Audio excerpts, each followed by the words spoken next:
Stay frozen tomorrow. Last couple of years. The airport was $20 a day. Now the airport's over 40. Good evening. I'd like to call to order the workshop of February 25th, 2019. First item on the agenda tonight is a possible formation of an agriculture advisory committee with the city manager, Creighton, and Ms. Sue Clements, our city clerk, presenting.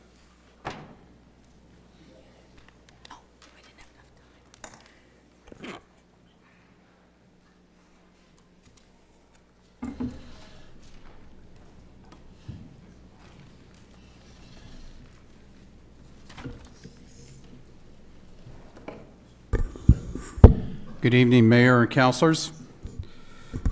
Good to see you all here. Sue and I are going to be talking for a few moments about the formation of an agriculture advisory board. Sue has prepared a memo regarding this based on her experience as a city clerk. I'd like to have Sue speak about that, and then I'd like to have a conversation with you for a few moments. Thank you, Mayor Levesque and city councilors.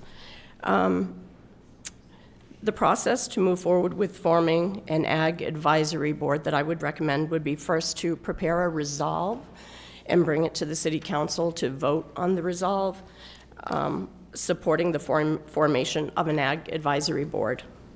If it's supported, we would recommend creating a work group, and the makeup of that group could consist of a couple of staff members, a couple of counselors, and possibly a couple of people from the mayor's action group on agriculture and resource protection. They would be tasked with creating a draft ordinance, which they could bring back, we would bring back to the council in a workshop, and possibly a first and second reading.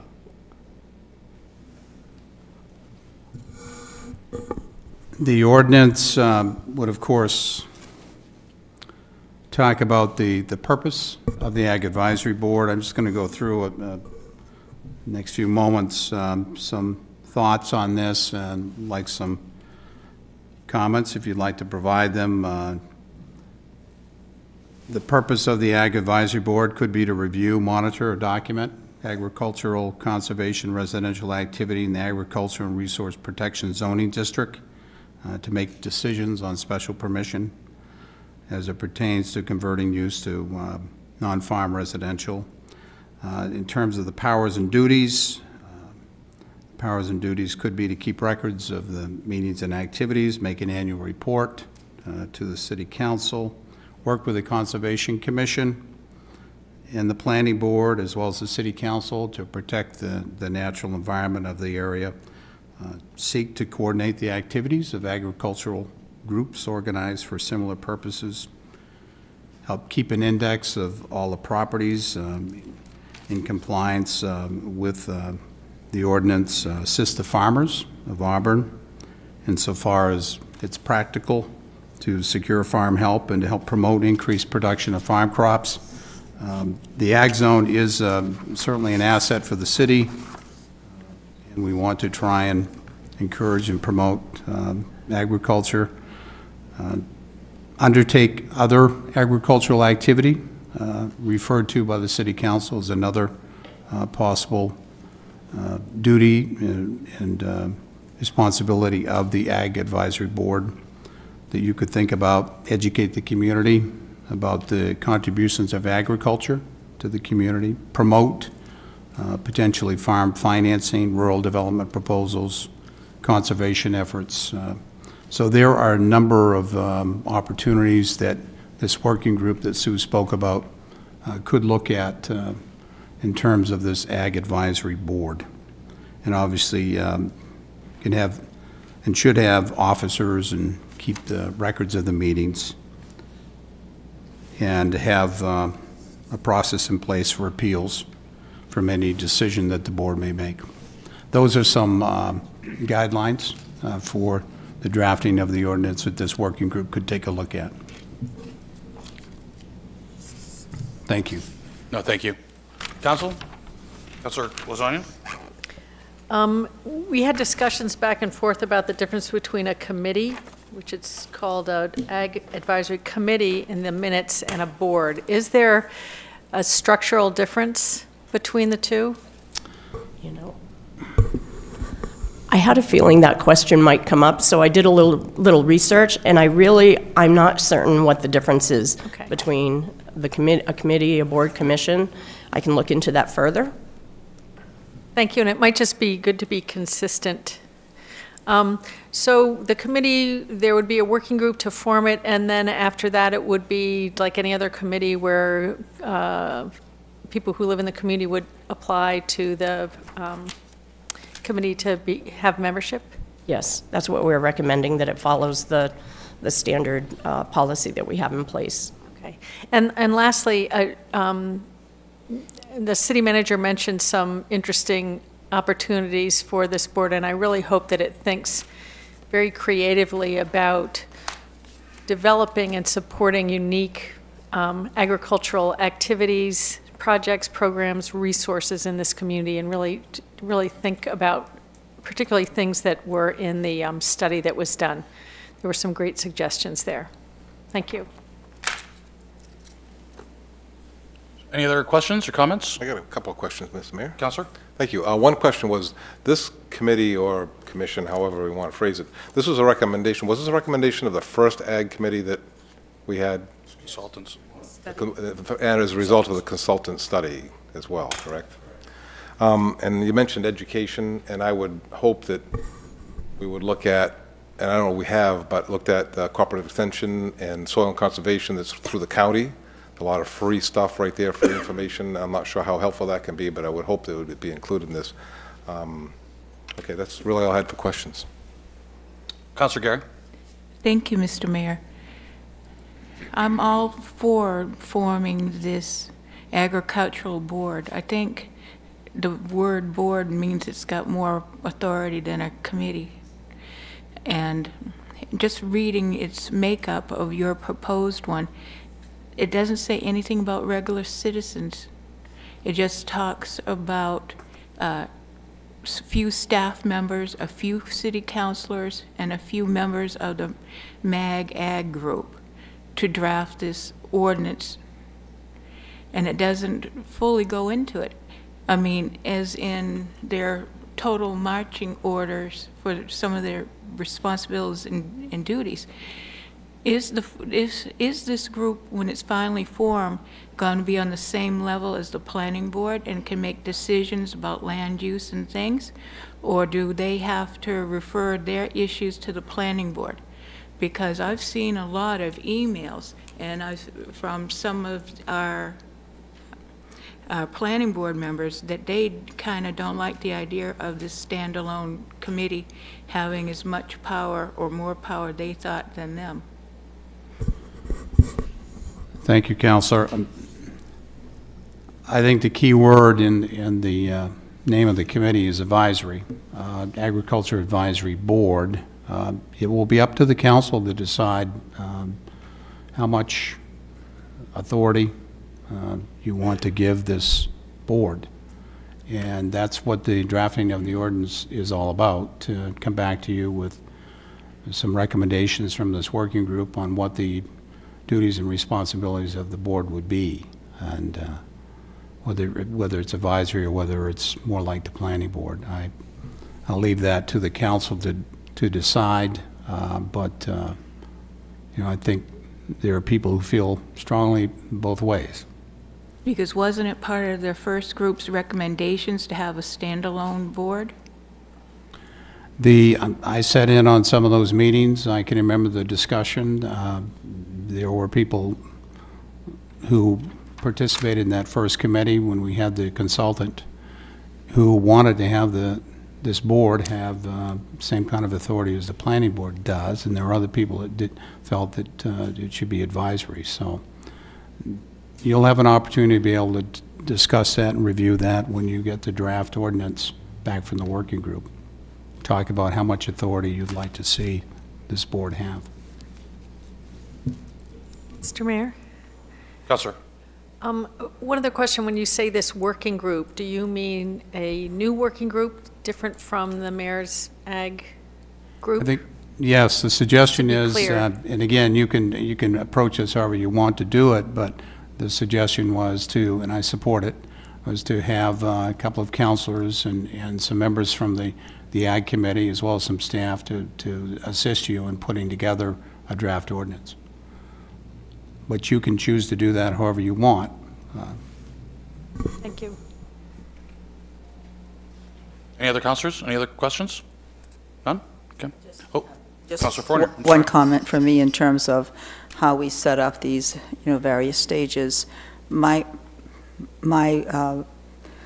feeling is that we need to provide a system of checks and balances. No matter what we do, how this all looks out and fleshes out, there needs to be a system of checks and balances so that we are always observing whoever that committee, that advisory group is, can always be observing what is happening with the decisions that have been made, and then that gives us an opportunity to, we meaning the City Council, an opportunity to back up and say, perhaps we need to make some changes, we need to perhaps have a moratorium on certain things. I mean, we need to be able to put that in there. And as I read the draft of the bylaws are really totally different than, the operational assignment that we have for this particular group. So I think the group, what would be important is for us to sort of give marching orders in terms of, here is where your direction is. You do not make the ultimate decision, but you are an advisory board and advise us, because that is where we will be able to get as much information as possible from as many groups. Okay. Councilor Walker? Thank you. I just want to put it out there that I'm in favor of this committee or board, whatever way we end up / something, but I do not think that we need another form of board or committee to overpower the planning board or think they're going to overpower the council that sits up here.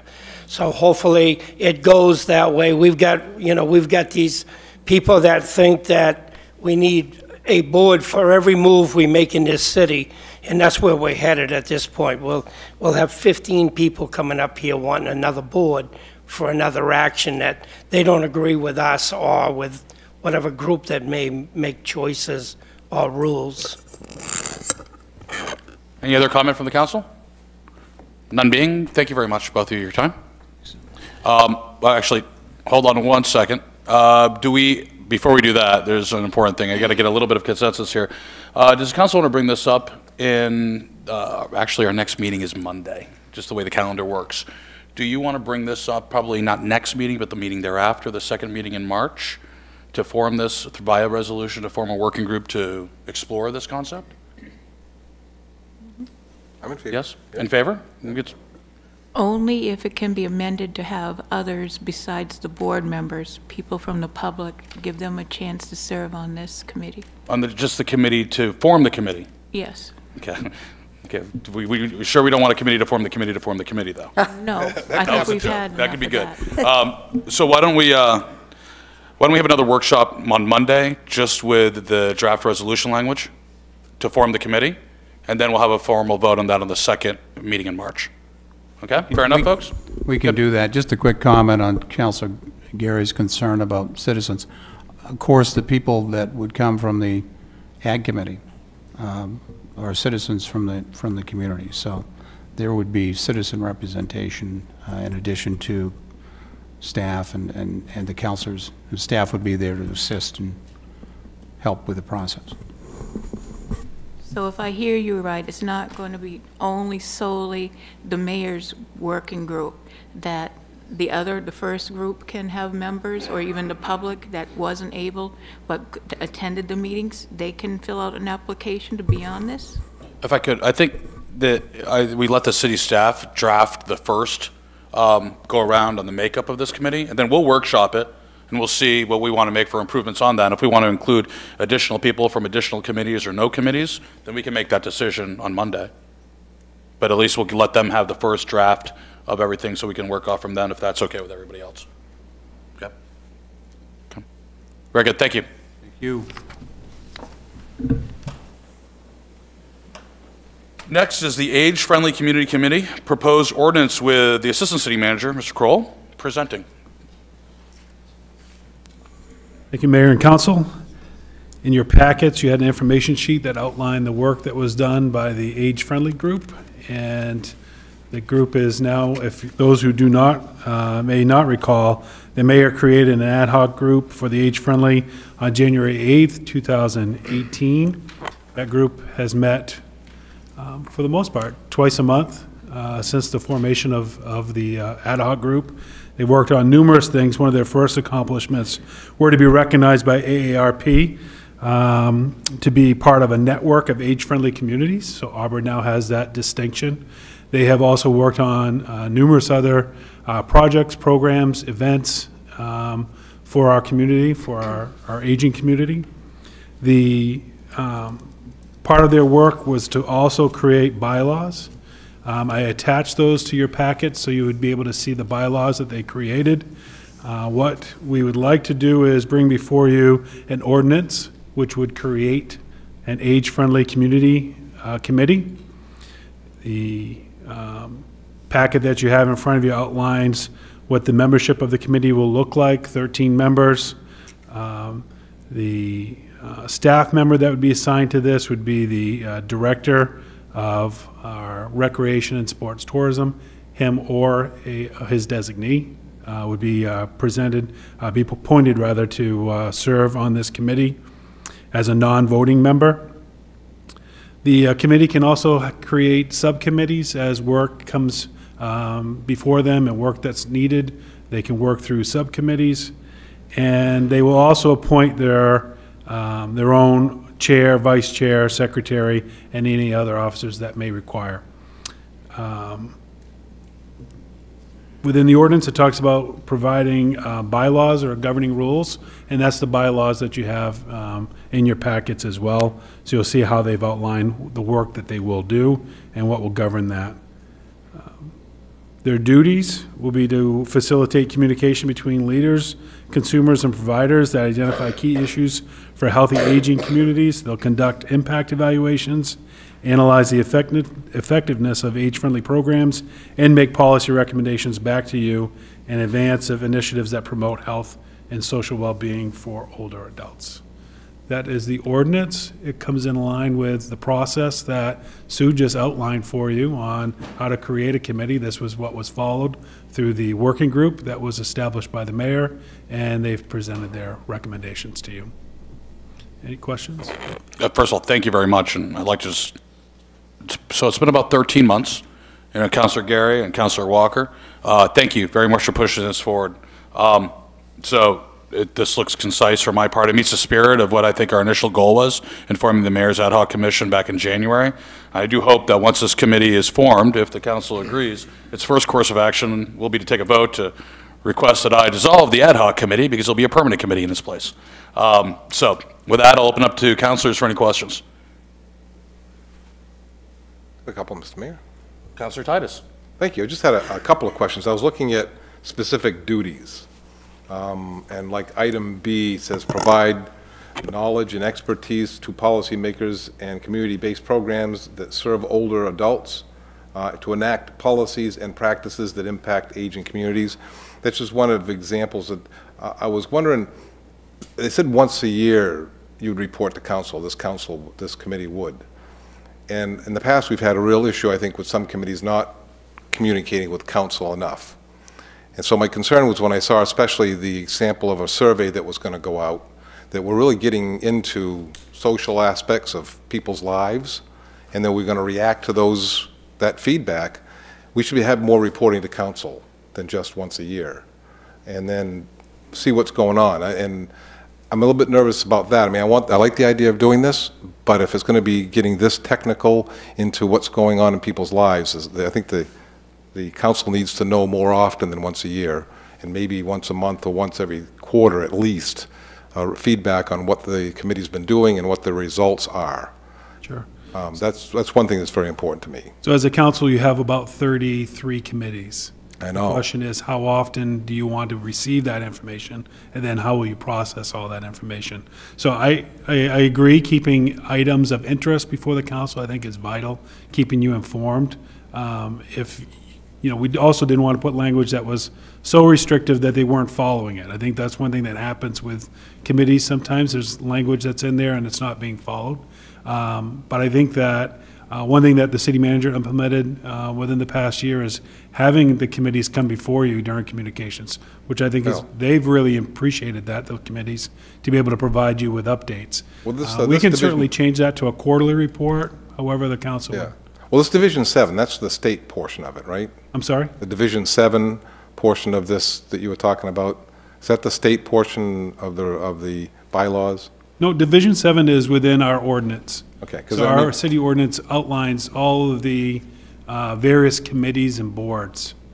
This would be, this numbering is just the next set of numbers for under the city ordinance. Well, I mean, I see a lot. So I see to conduct major impact evaluations and analyze the effectiveness of age-friendly programs.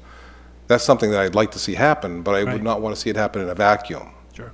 Because to me, that is really into the social aspects, and the council needs to know what's going on a regular basis if we're doing that kind of evaluation and study and analyzing. So. There's, if I could interject there's a practical application of this, and then there's, what we need to. In other words, the assistant city manager is correct, 33 different committees, soon to be 34, and then with Ag Advisory, that's 35. It's getting up there. I mean, I would love, and we talked about this last year, potentially bucketing these committees under as subcommittees to an overarching, live, work, play configuration. Nothing was ever ironed out. At this point, it's going to be hard to even absorb what each committee has to say, what they're doing, if they report to us once a year. Maybe written reports more often, but I also see a lot of committees, and this is just conjecture or anecdotal. They kind of go in their own way without necessarily reporting and doing their own thing and acting as almost a mini type of governing body. And that probably, on the flip side, is not a desired outcome either. No, it isn't. That's why I say that there's a lot of meat in this, and these duties that's very important. And if council is not going to be aware of stuff unless somebody really, brings it forward. But that's what I'm a little bit worried when it says, recommend policy. It says to make policy recommendations to the city council and advance initiatives that promote health and social well-being of older citizens. Well, to me, that's pretty much involved, and they need to be, the council needs to be more involved in that. So. Councilor Hayes, you had something? I was just thinking of the monthly newsletter that comes out. If we could maybe utilize that to get some feedback from committees on a more regular basis, not only for our viewing, but also for the public. And not that every committee should report something every month, but where we have a number of committees, if every month are each required to put something out on a quarterly basis, and maybe it'd be somewhat rotating so that if we have 35, that 8 put in some sort of a note, 1 month, then another group the next month, and so forth. So it comes for our view, but to the public, which is probably even more important. I think it'll be important to note too is that the committees post, like if you wanted to see the work that's been done for the last 13 months, the minutes from the age-friendly work group has been posted online. So it's on the website. So there is a means to review the work that they do. One thing that we have been working at is creating a quarterly report from all the committees. And this would be an opportunity for them to at least be able to highlight for you any major changes, any vacancies within their committees. So that'd be a report that the staff would push out to the committees and request that information back. And when it comes to policy, just remember, all that will come, all these committees do have staff representation that then bring those policies back to you, especially if there's a financial impact on some of those policy decisions. So, as the age-friendly group looks, one of the items that they've been really focused on recently is having charging stations throughout the city. Where could charging stations for the motorized scooters to be available so that would be located in certain areas? Well, some of that might be a cost. If there is a cost, then that certainly comes back through the budgeting process. So there's, yeah, I don't want this topic to get kind of wedged into two separate topics. A number of us are committees and their roles and responsibilities, though I think it's important to bring up at a latter point, versus the topic that we have at hand here.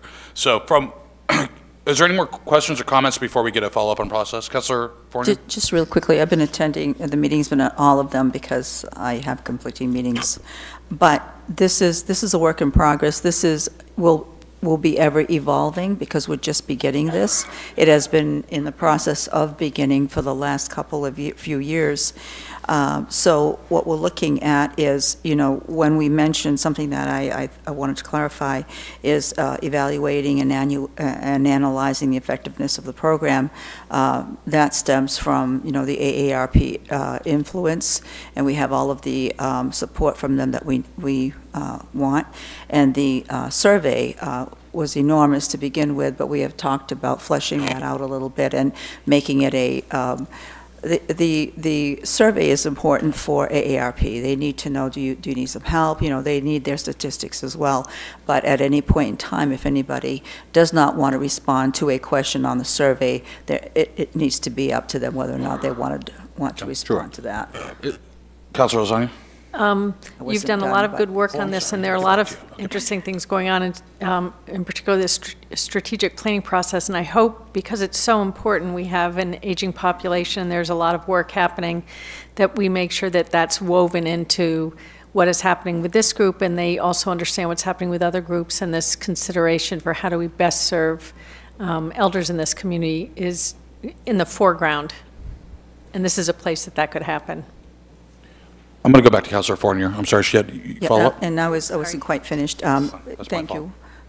And along with all of this, the programmatic part of it, where the program formation happens, it's yet to happen. It's already beginning, and as I was going to say, the strategic plan blends in with this. When we look at that whole entire strategic plan, how do seniors fit into that? Age-friendly, how does that fit into that? So this is, we're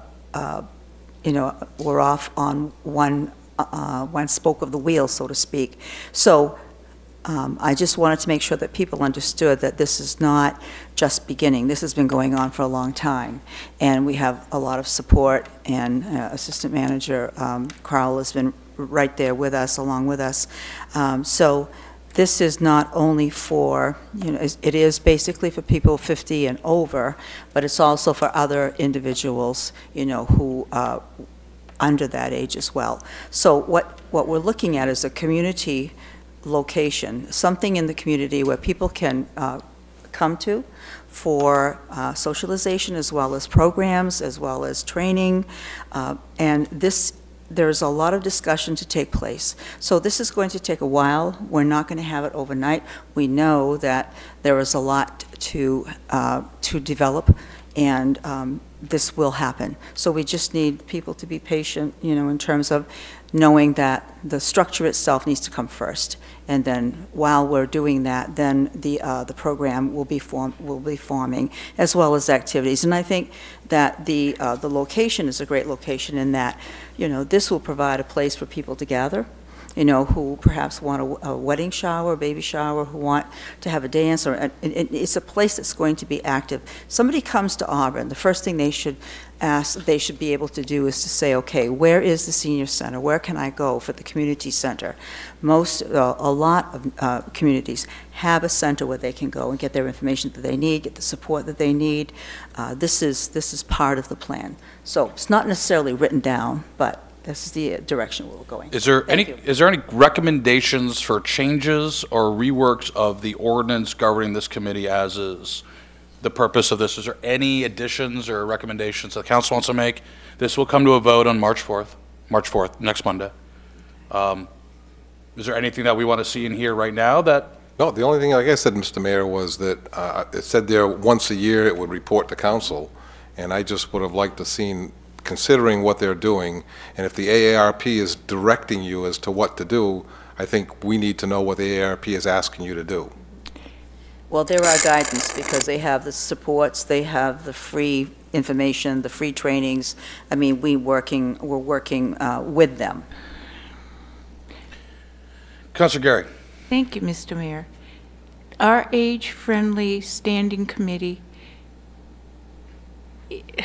it's a committee that's working on the premises of some of the ideas of AARP, but this board is going to craft it, what they need to do to make Auburn the best it can for our seniors and for those that have challenges within our community. Auburn has been trying to bring more citizens to the downtown areas and also to try to get more people to participate. With more people getting out there, seniors are wanting to be more active. This committee is a great segue to do things. The survey that we got the questions from, yes, it was taken pretty much from our AARP, but it's not strictly for AARP. The results, from the questions, that when we analyze it, it's going to be used for our community development block grant to try to leverage other federal funds as well as any other funds that we need. Do we have any recommendations for changes now before they argue for or against? I would like to see, thank you, but I would like to see what Councilor Titus says. I think we could put something together quarterly.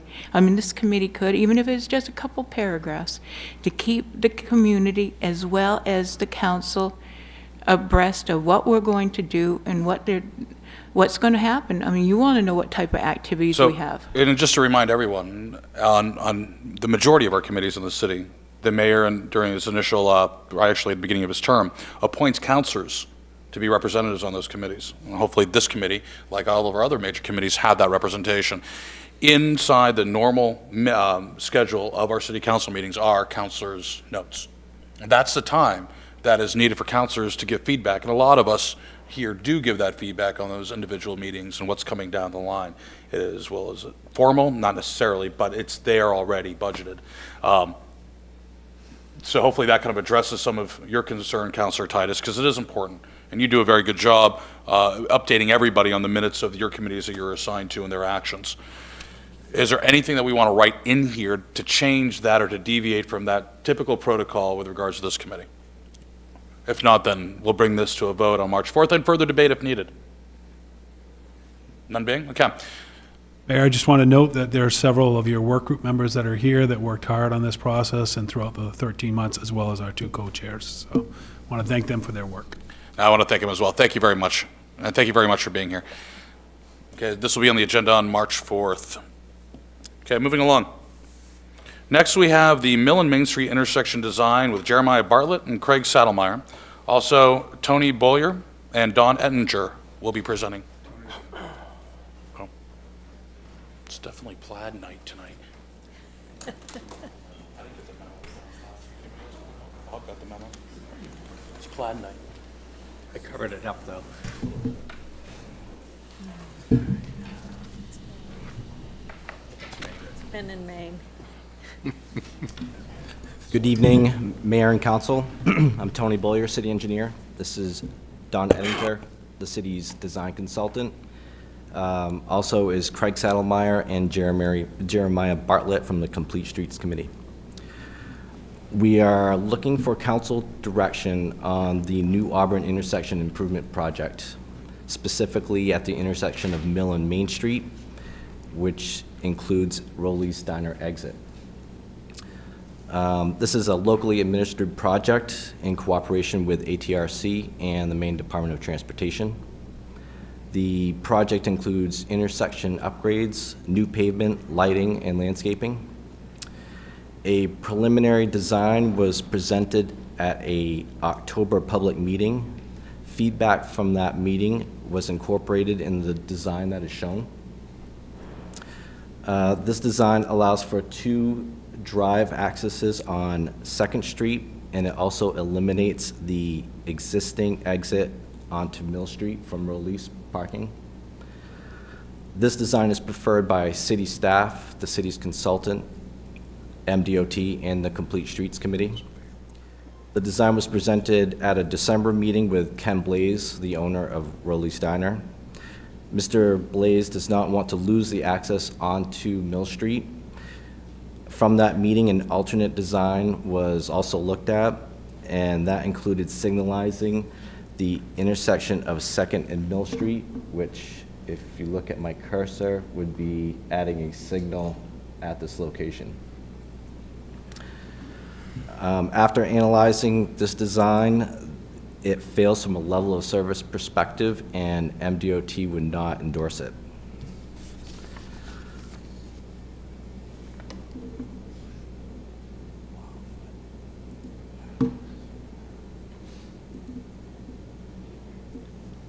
A third proposed design allows for access on 2nd Street and also signalizing the exit onto Mill Street.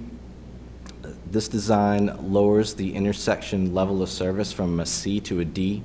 However, this is still acceptable. Although it's not a preferred design, it has support from city staff, the city's consultant, and MDOT. This design was presented at a Complete Streets Committee meeting in January, and the committee would not endorse this design because it does not meet access management best practices. There is a cost of $40,000 associated with this design, which includes a new mast arm, traffic signals, and pedestrian signals. There is a local share of 10% on this project, so the city would be responsible for $4,000 for this design. There is funding available in an ATRC holding account, which funds this project. I would open this to Complete Streets Committee for their comments. Thanks, Tony. I'm sorry, Mr. Bartlett, if you could. Yes. Just, this is the third option, and this is the one that's recommended by city staff, as well as acceptable to budding property owners? Am I, okay, I just wanted to clarify, so we just looked at a couple schematics. Thank you, I'm sorry, continue. Sure, thank you. So, yes, this was reviewed by Complete Streets Committee, and the Complete Streets Committee unanimously preferred the original option for a number of reasons. Certainly, what you see here is actually a 5-legged intersection, which adds significant inefficiencies to the operations. Obviously, as was discussed, it would add additional cost. The other thing that happens is if you didn't have that exit there, if you look at Mill Street heading, I guess we'd say west for lack of a better direction, you could actually slightly adjust that stop bar and set back a little bit further away from 2nd and have additional stacking. So by creating an advantage for one driveway, you're actually disadvantaging the overall intersection of, well, overall 2 intersections. The other thing that, you know, we remain concerned with is, will drivers wait for their green phase to exit that driveway, or will they retain their behavior that they've done previously and just exit directly into the intersection, which we feel has a bicycle and a pedestrian potential conflict. So those are some of our general, you know, operational concerns. There's just it adds a lot more complexity, it adds more delay, it adds more confusion, and it's not a typical design. I've been involved with transportation for some time now, and you know, a 4-way intersection is a pretty run-of-the-mill configuration. You add a 5th leg, and it just creates a lot more challenges. Essentially, what happens is everything stops for that one movement to come up. I will note that probably about 12 years ago, a Walgreens proposal came and was ultimately denied by the city at the intersection of Turner, Union, and Center Streets for the exact same type of request. So the city actually has a history of these types of things, and you know, certainly my concern would be precedent. If another leg was added to this intersection for this business, would the laundromat at the next intersection down at Broad have recourse to request a similar configuration? We always, you know, are concerned about precedents. We just feel that from a Complete Streets best design perspective, we have some concerns with this. Did you have anything else to add?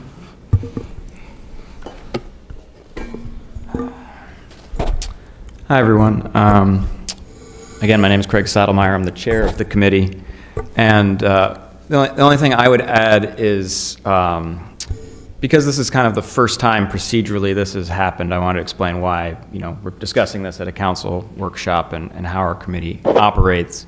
The council has passed a complete streets ordinance that directs staff and our committee to see that we are creating streets that maximize safety, calm traffic flow, and accessibility for all of the users. That includes motor vehicles as well as pedestrians, public transit, all the other people in wheelchairs, all the other users of the streets.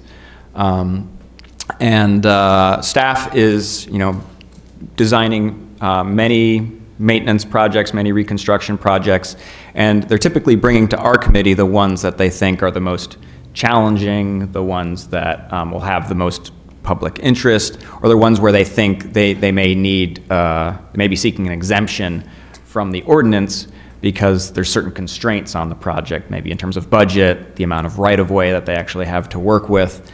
So those are the kind of details we get into, as well as our own committee members may be elevating certain projects of interest to them for discussion.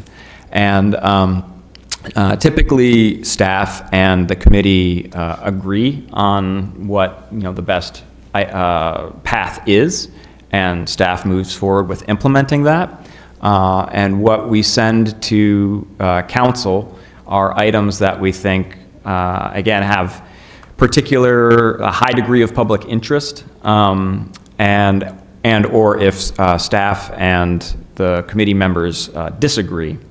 In this case, staff and the committee agreed on what the preferred design was, so there wasn't disagreement in that sense. But given that it's, and as Jeremiah said, this is not something that we would ever recommend in a new project, given that in some form it exists today, given the popularity of the location, we expected, and given the passion of the property owner regarding the subject, we figured it was something that would likely be of interest to council. So we made our decision, we submitted the letter that was forwarded to you. Hopefully you all had a chance to read it, and what we recommended was if any council member felt that there was a reason to consider this design beyond the recommendation we had made, that you workshop it, and then after the workshop, if you decide it requires council action, then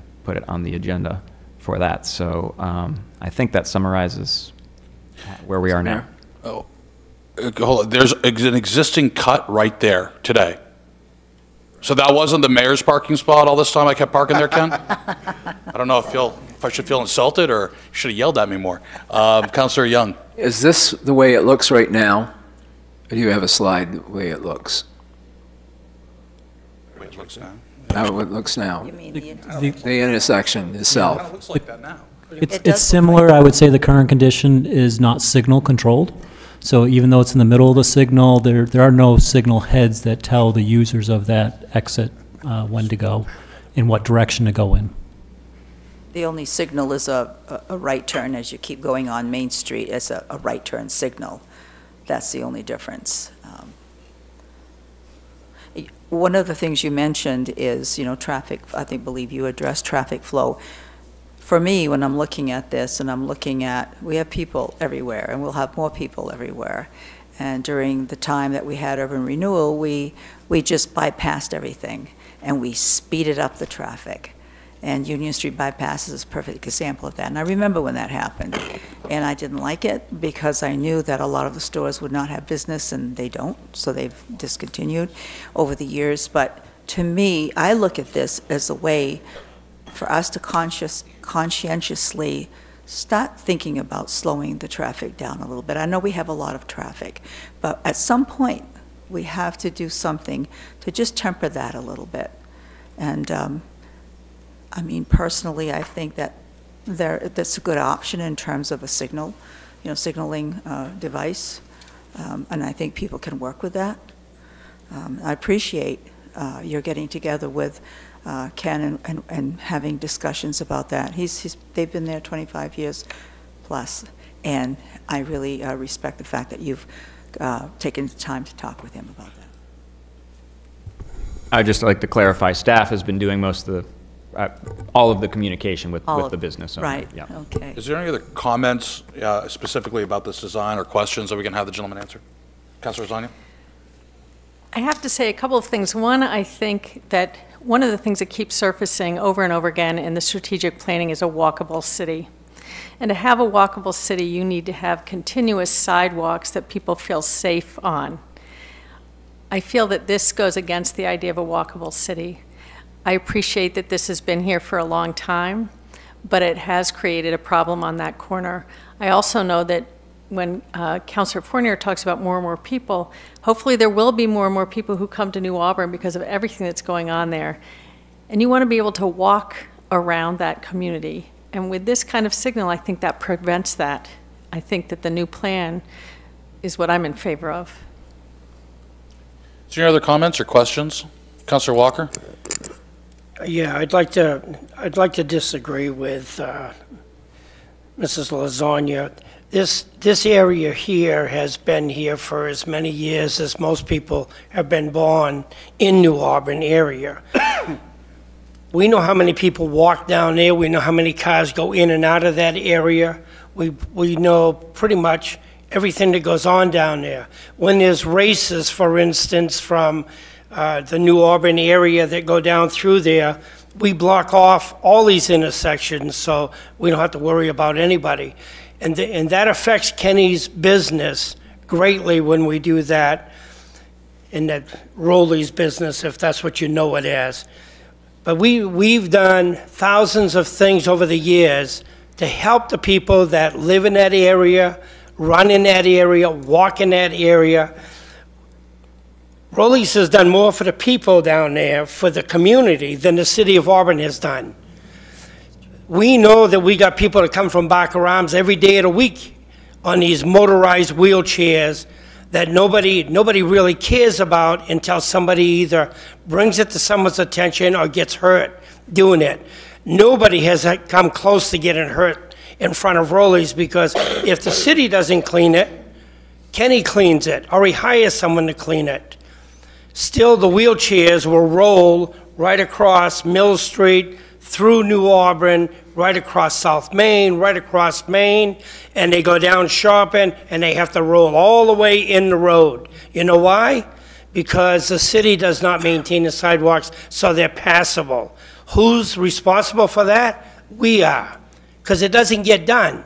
But until something like this comes up, and we bring it to everybody over here, everyone has a decision that, well, you didn't make it safe, or he doesn't agree that it's safe because he's the chair of the committee. That thing has been safe for the 25 years that Roley's been open. It'll be safe for the next 25 years with that exit coming out of that driveway. So you can switch and twist and do anything you want to do. Until you do all of the rest in the city, I don't think we ought to worry about one little exit for 25 cars a day coming out of a place. And he closes at 2 o'clock in the afternoon. Nobody comes out of there after that unless they're cutting and cutting through. Why? Because 2nd Street doesn't have a light on it, and the traffic blocks you in there. Sometimes for 15 minutes you can't get out of there. That's why he needs this exit. It's important to him. Otherwise than that, half of his people may decide not to come there and go shopping and go and eat and whatever else they may do down there. So all your little safety things are great, and I'm glad you're there doing them. But this is not an unsafe act for people walking, people biking, or any other reason. If I could, and I'll get to Council. We thank you very much for your work on this. Okay, and value, especially Mr. Bartlett. I know your background personally. I don't know yours, Mr. Saddlemeyer, but your experience in transportation and logistics. Absolutely, thank you. And that's what you're here for, and we applaud your service for that. Councilor Hayes, I'm going to come back. I just got a couple questions on data points, but Councilor Hayes. I guess just a quick comment. I think we're responsible for safety. And I think that if we compare the two plans before us, I think we have to look at what is the safest. And I think that by making this allowing the continuation of this curb cut and allowing that exit there, that is not the safest design. So if we're responsible for safety, we have to go with the most safe. A couple questions, if I could. Who owns the parking? Some of this might seem like silly questions, but who owns the parking lot currently? Is that Rowley's owned or city owned? Is it a private lot? Yes. Yes? Okay, thank you. Will the signals be activated or set on a timer? So to correspond with the opening and closing hours of Rowley's? Well, it'll be an actuated signal. Actuated? Okay. Do we have any type of, that's what I'm looking for? Comparison. Comparison. Have you run any simulations on traffic flows, with and without the light, any potential accidents, any increased danger? I mean, is there anything tangible to Councilor Hayes' point? Pros, cons, or inconclusive? Yeah, so we've run traffic analysis for the two different scenarios, and as Tony had mentioned, the level of service does drop. It doesn't do an assessment on safety, I guess, so we don't know if it increases the number of accidents, but the level of service and the delay for the overall intersection will be reduced by the addition of that fifth leg to the signal. So help us understand, so level of service. Service is defined as number of cars on a per hour basis, efficient. How do you define service? I believe it's delayed in seconds, and I'm going to turn to Jeremiah. Level of service is sort of this classic traffic engineering 101 thing where essentially... I was absent that day, by the way. I understood. Only people who took that class in college were lucky enough to suffer through it. It assigns essentially an A through an F, with A representing essentially almost no delay for traffic vehicles and F lots of delay. And we can argue about the nuances of that, but essentially in this particular case it's the amount of seconds of delay incurred per vehicle entering an intersection during its peak hour of operation. So this, in other words, during morning, or whatnot, there would be a net increase in time for vehicles to move through the intersection overall by adding that leg. Does that? It does, thank you. Yeah, I mean, it still doesn't define. We're talking about a 10-second, delay to cross into Lewiston from New Auburn. Is there anything more concrete that skip that day of class would understand? Do you understand that? And the level of questioning, I'm trying to find out exactly how you quantify this delay. The comparison, yeah. Comparison. Yeah, the level of service was a C without the signalized intersection and a delay of 27 seconds. With adding the signalized exit, it would drop to a level of service D with a 36-second delay. So it's an increase of 9 seconds. To give us a comparison, what was the service level before and after the reconstruction on the Bernard Lau Peace Bridge coming into New Auburn? Do we have that data handy? Was it a degradation, going from 2 lanes to 1 lane? I would assume so, yes. But I can't. So the flow of traffic coming into New Auburn, probably now it would be in both directions, has been degraded or slowed. Safe assumption? Yeah, I mean, that's where we sort of get into these intangibles about delay, speeds, free flow speeds versus stop delay. It does get into a lot of nuances. I mean, at the end of the day, I guess sort of the question you have to ask is, where do this vehicle speeds and delays come into all of these designs? And no, I don't think anyone here has access to the Lown Bridge. I would say in practice, though, many folks would use it as a 1-lane bridge for significant parts of the year. Very good. Dan, could you come forward, please? And just announce your name and job title. Dan Goyette, Public Works Director for Auburn. The project that just occurred on the Bernard Lau Peace Bridge, where Lewiston essentially shrunk the 2 lanes to 1 lane between Lincoln and the bridge, that caused the degradation in their intersections. The Auburn side did not change.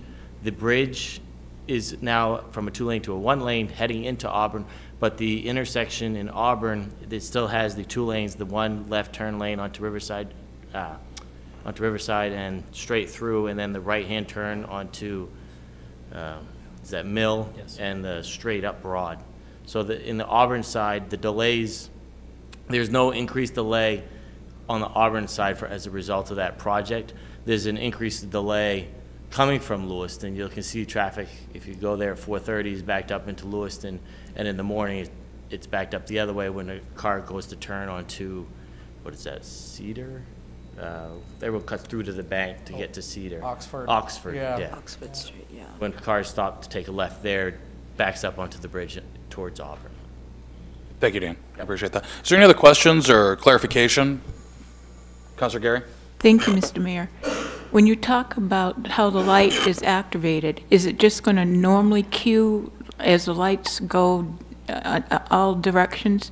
Or is this just as the car pulls up to turn from Raleigh's onto the street, it says, okay, car, and it does the light? Yeah, so there'll be a video camera that will detect when a car is present there, and that will be the only time it triggers that phase of the signal. So in other words, it's not going to happen all day, all hours, and for the not frequency of this, it shouldn't affect the traffic as dramatic, because I don't, as I've gone to Raleigh's and had breakfast before, I don't see onslaughts of cars coming out of there one after another. It's usually one here, and then I might not see one for the hour or so that I'm there. When we've had events there, I'm lucky to see maybe one out of 3 or 4 events I go to that I've seen a car. So it wouldn't be that not doable to put this light in. And then in regards for bikes and walkers, you'd be coming out of Raleigh's parking lot, turning right. If you're a bicyclist coming the same way, according to law, you have to ride with the direction of traffic. And there's plenty of vision clearance to see, oh yeah, a car is coming and my light's going to stop me, and I'm going to, I have to sit there for a minute, or bike there for a minute. And then in regards for walking people, same thing, there's enough visibility to say, oh yeah, there's a car and I can slow down. As far as I know, I haven't seen or heard of an accident because of that light. I mean, people popping out right by that light. There's more issues down about 20 feet on the crosswalk when pedestrians and wheelchairs especially, or those with those wheeled walkers, are trying to get by, and the traffic coming by so fast, they're not stopping, and you get stuck in the middle. So I'm in support of leaving things the way they are and putting the light in. Okay, if there's no other questions, we will thank you very much for your time. This will be up on the agenda on March 4th for a final decision and a vote by the council. So thank you very much.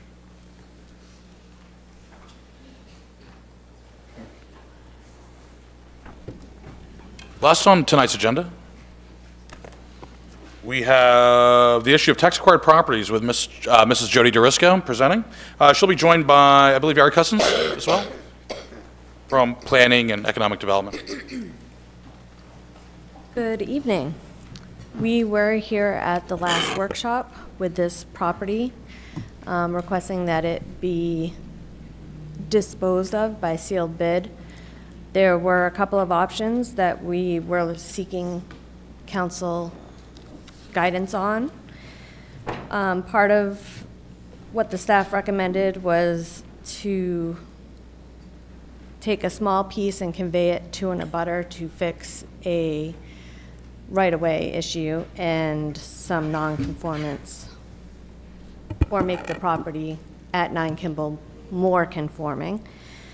And the question for the rest of the property was if the council wanted to sell it by sealed bid and as 2 house lots, or if you wanted to try to market it and see if there were interest for somebody to build condominium units on the lots. Some of the property is in the flood zone, so I think council had some questions regarding that, as well as a question of changing the zoning in that area. And going back to look at the maps, the immediate area around these 2 properties is all residential, and I think it would cause quite a bit of upset in that area to change the existing zoning from what it is currently. At this time, I would recommend that we put it out for sealed bid without putting any restrictions on it.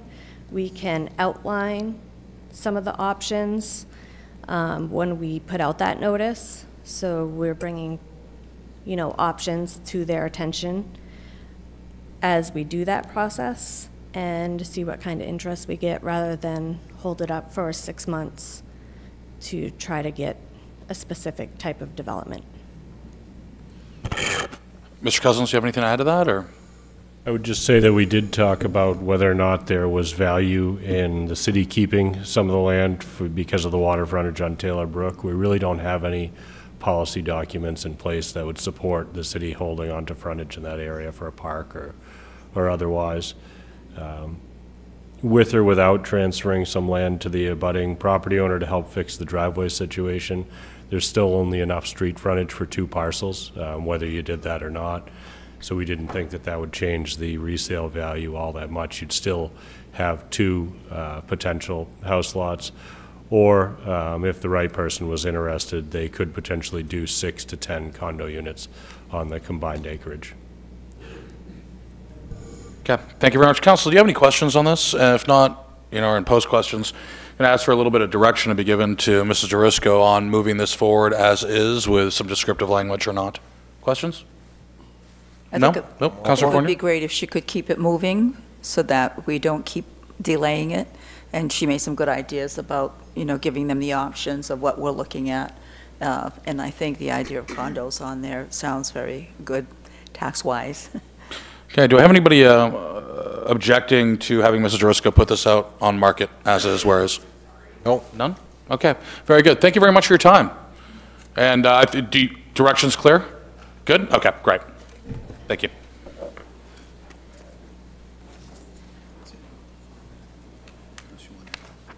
God almighty, okay. Did not declare us out of workshop. We're going to be in break for about 27 minutes before our regular scheduled meeting. Thank you. So we're going to do. Oh, that.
Vaccines. Andy, you really are. I've been to a lot of college schools. I'm live, okay. Specialize, multiple degrees. I'll now call to order this meeting of February 25th, 2019. Please join me in the Pledge of Allegiance. I pledge allegiance to the flag of the United States of America and to the republic for which it stands, one nation, under God, indivisible, with liberty and justice for all.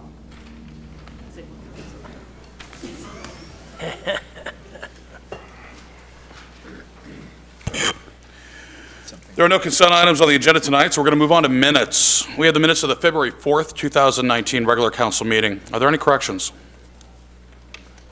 None? I'll entertain a motion to approve the minutes of the February 4th, 2019 regular city council meeting. Motion to approve. Second. We have a motion from Councilor Walker and a second from Councilor Fournier. Show of hands. All those in favor? Opposed? None being. Minutes are approved by a vote of 7-0.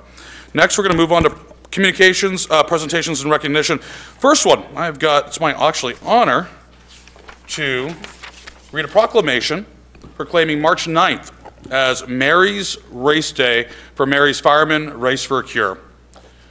So whereas, on March 9th, 2019, the 16th annual Mary's Firemen for a Cure race will be held at Lost Valley Ski Area. Whereas in 2004, Mary and Wayne Allen started the Firemen for a Cure to give firefighters the opportunity to raise money and awareness for breast cancer. Mary was a longtime employee at Shawnee Peak in Bridgeton and had been fighting breast cancer for nearly 10 years. Wayne was a volunteer firefighter in North Bridgeton. Unfortunately, Mary lost her courageous battle in 2005, but Wayne and her 3 adult children continued the race, renaming it Mary's Firemen for a Cure in 2006. Whereas over the last 15 years, hundreds of firefighters from Maine, New Hampshire, and Massachusetts have raced in Mary's Firemen and helped to raise over $200,000 for breast cancer patients in Maine through donations to Susan G. Komen, New England. Mary's Firemen is Susan G. Komen, New England's largest third-party fundraiser in Maine, and women across the state and beyond have benefited because of this event. Now therefore, I, Jason Levesque, Mayor of the City of Auburn, do hereby proclaim March 9th, 2019 as Mary's Firemen for a Cure Race Day in Auburn, Maine, and do commend this observance to all of our citizens. Thank you. Is Chief Moen in the audience? Yes. Chief? And any other chief? Do we have? Chief Chase? Chief Chase could both of you come down and just give us a quick overview of Mary's Firemen for a Cure race? Would that be appropriate? Chief Chase? Chief Moen? Are there any other chiefs in the audience?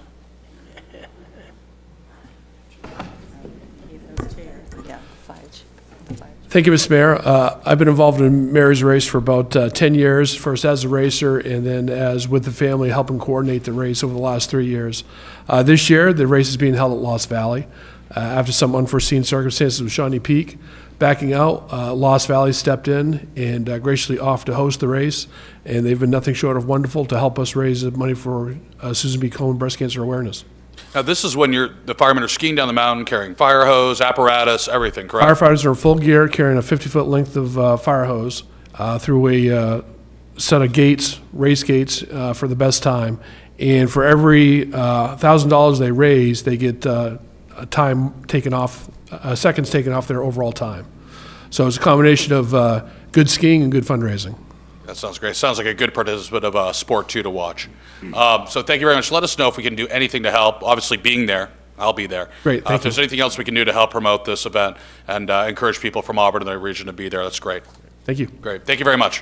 What's the time on that day? They didn't write down the time here. I believe the race starts around 10 o'clock, and the award ceremony will begin around 3:30. And Mr. Mayor, if you give some remarks to the award ceremony, that'd be great. You gonna let me race down the hill with the fire hose? Absolutely. Yeah, deal. Yeah, I'm in. Okay. I'm in. Gear me up. Yeah, I'm gonna raise money watching me fall down the hill with a fire hose. Right. I'll bring my camera. That's all Mayor I'm break gonna his do. legs for good cause. Next on the list, I have a proclamation. Actually, it's DMLA month, and I'd like to read this proclamation.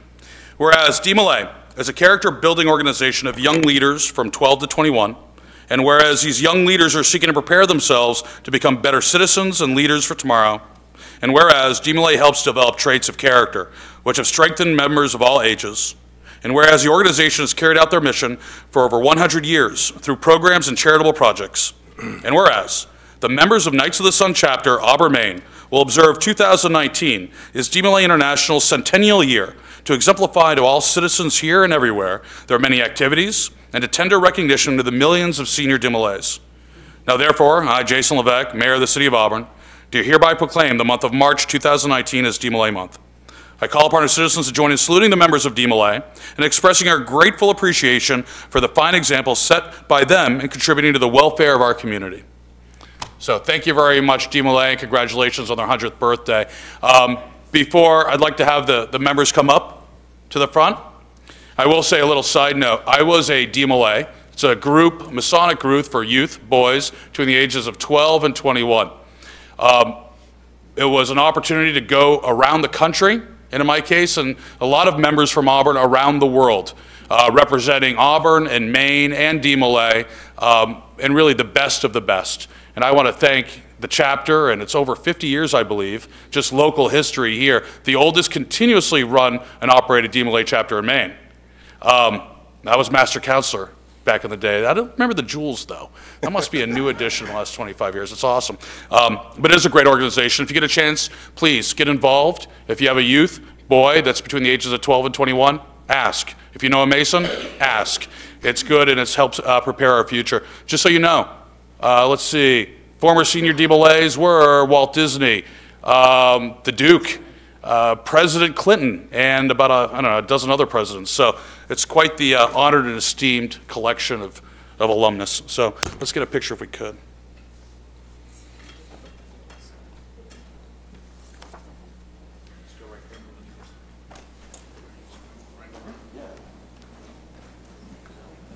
Council, do you want to? There should be all that for you all now. Just kind of get together. I don't know. You said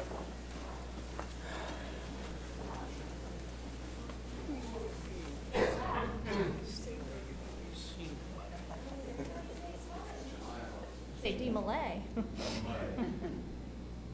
Excellent. Thank you.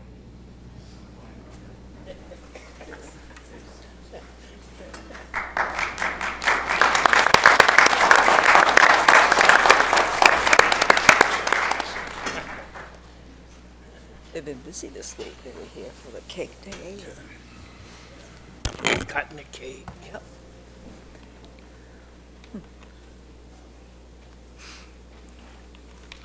Okay, 1 second here. It's not coming up. Thank you. I've got another proclamation, actually. Tonight is a night of proclamations. This one's great because it's in recognition of National Dental Health Awareness. So I had the privilege of going around with our friends over at Mapleway Dental to various local elementary schools in Auburn. Fairview School a couple of weeks ago. It was great. These folks are going above and beyond in order to educate our youth in dental hygiene. So I'd like to read this proclamation now. Whereas the month of February is National Children's Dental Health Month. In honor of this, Mapleway Dental Care is visiting schools in Auburn to educate students about the importance of good oral hygiene. And whereas this month-long National Health Observance brings together healthcare providers and educators to promote the benefits of good oral health to children, their parents, and teachers. And whereas developing good hygiene habits at an early age and scheduling regular dental visits help children to get a good start on a lifetime of healthy teeth and gums. And whereas teeth are meant to last a lifetime, and a healthy smile is important to a child's self-esteem. With proper care, a balanced diet, and regular dental visits, their teeth can remain healthy and strong. And whereas oral health has a direct connection with overall wellness. A healthy mouth supports a healthy body. Now, therefore, I, Jason Levesque, Mayor of the City of Auburn, do hereby proclaim the month of February as National Children's Dental Health Month and urge our citizens to participate wholeheartedly in its observance. So I'd like to ask representatives from Mapleway Dental to come forward. I think they have maybe some gifts or something.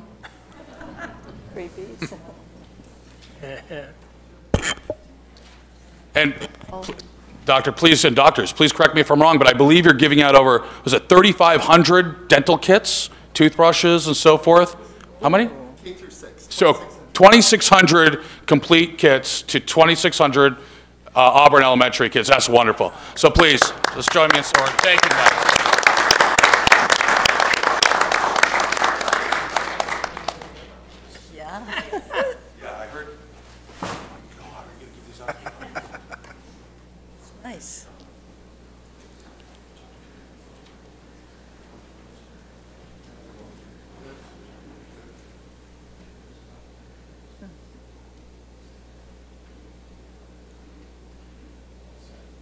All right, ready? 1, 2, 3. Thank you. You want me to just like throw them down and have everybody get free for all? We'll put them back in your office. We'll send them to the superintendent's here. Just put them in her truck. It'll be perfect. I can always use that, a new toothbrush.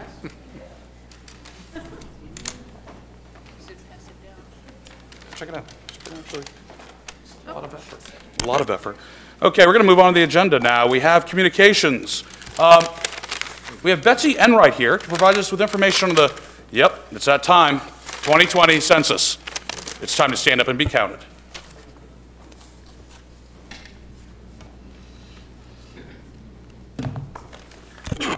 Thank you very much for having me. Appreciate it.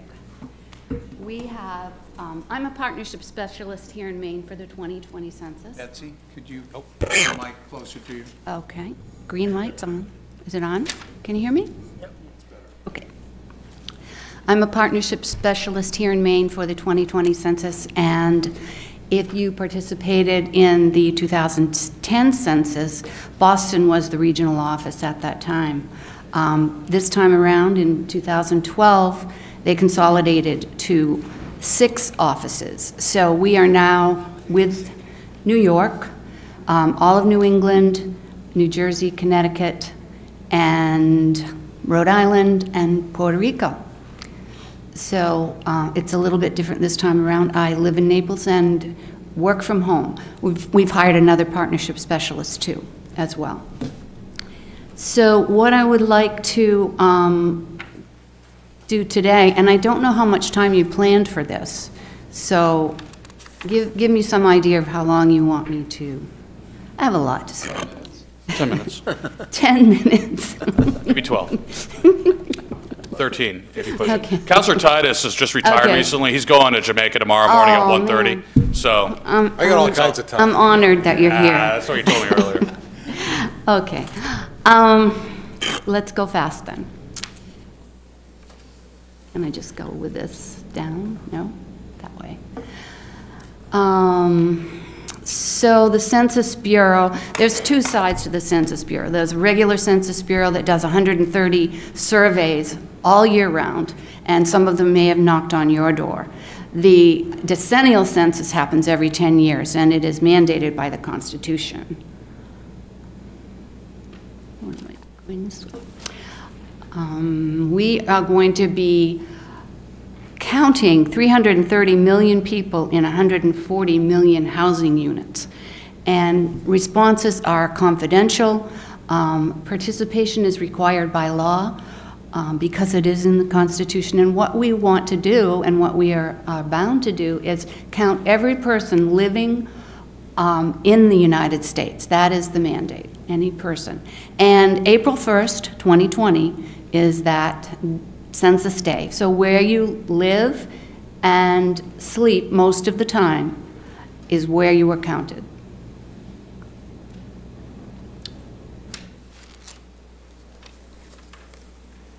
And one of the main things that the census does for us is the number of seats in the House of Representatives are determined by the population count.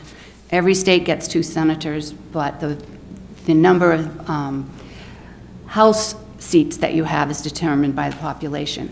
It's also determining $675 billion in federal funding that will flow back to the states. So what we as partners look for is cities and towns and organizations to participate with us to get the count out.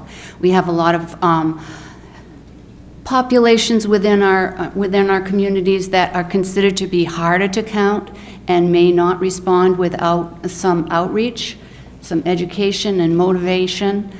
The census this time around is going to be on the internet. The primary push is to get away from paper, so people will be able to participate on a laptop, on a smartphone, a tablet, anything at all like that. And then there'll be 4 mailings. So if people do not return log in, they'll be mailed a special ID. that certifies that that is the address that they're at. And that, if they don't return that, then there'll be another mailing. And they can also respond for the first time using a 1-800 number. And that number will have 12 languages associated with it that they can choose. And if they don't respond to that, then a paper form will come in the mail. And then one more, and boots will be on the ground. So primarily before, we had a lot of people going around knocking on doors and trying to encourage people to respond, but this time we have a few steps before that happens. We are hiring right now. We will have an office in Augusta that will be opening in June. Last time around there were 2 offices, one in Bangor and one in Portland, I believe.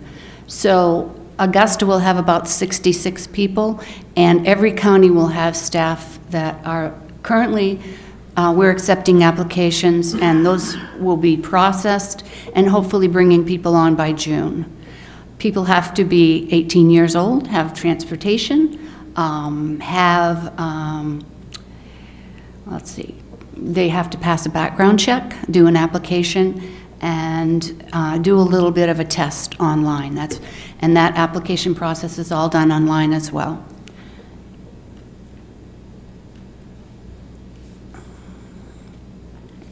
So by December 31st, 2020, we have to turn everything around and deliver the numbers to the president. And by April 1st, 21, we deliver the numbers to the states. We are using, I want to go to, I'm skipping over the partnership piece. So everything is divided into tracks. Census makes tracks that have about 3,000 people in them. And Auburn has some tracks that are right down in the city that we look at historical data on those tracks, and we know that there are some difficult, some people will not respond. We are estimating that there will be some non-response, possibly around 25 or 26% that will not respond. So what we need to do is reach out to those particular areas in the city, and using some of our trusted voices, if you will, within the city. We're looking for people who are perhaps, sometimes it's our senior population, sometimes it's veterans, people with disabilities, some of our immigrant population, especially with the citizenship question, may be hesitant to participate.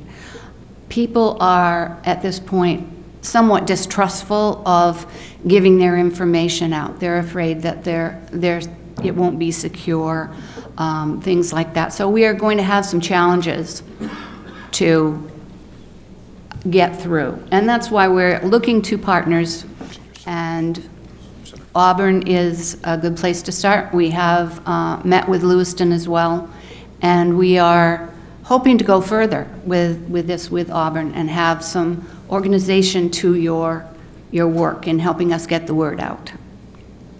Is that 10 minutes? Good job. If you have a couple, you got a couple more. I got a couple more. Not that I was counting. Yeah, no, this is good. I mean, so if I could just sum up, Yes. Do you have any questions? I guess there's a lot more I could say. I mean, obviously, the census is part of our lives. We know yes. it. But it does seem, from what I'm pulling, that you definitely need some help. We do need and some encouraging, certain population groups or segments in order to respond. Yes. Seniors being one of them. It might be a very Yes. worthy project in the upcoming year for our new senior, our Committee on Aging. And they think there was about 1 million undercount of kids under 5. So moms that have children under 5, single parents, that sort of thing, kids that move around from house to house. College students are often difficult to count, those that live off campus as well. Sometimes our veterans are hard to count. And multi-unit housing is often difficult, especially if it's, taller buildings that are locked and gated. Those are hard to get people to participate. So there's a lot of categories that we need to look at. And there may be some people living on the street? Yes, absolutely. And we do work with the cities to find out where their homeless population on the street. We go to the shelters and do a count there. But for people who are actually not sheltered, I think it's March 30th, we will work with, and I've already spoken to the chief, work with your police department on where folks are so that we can have some assistance in going out and making sure they get counted. And what questions are you going to be asking? Pardon me? What questions are you going to be asking?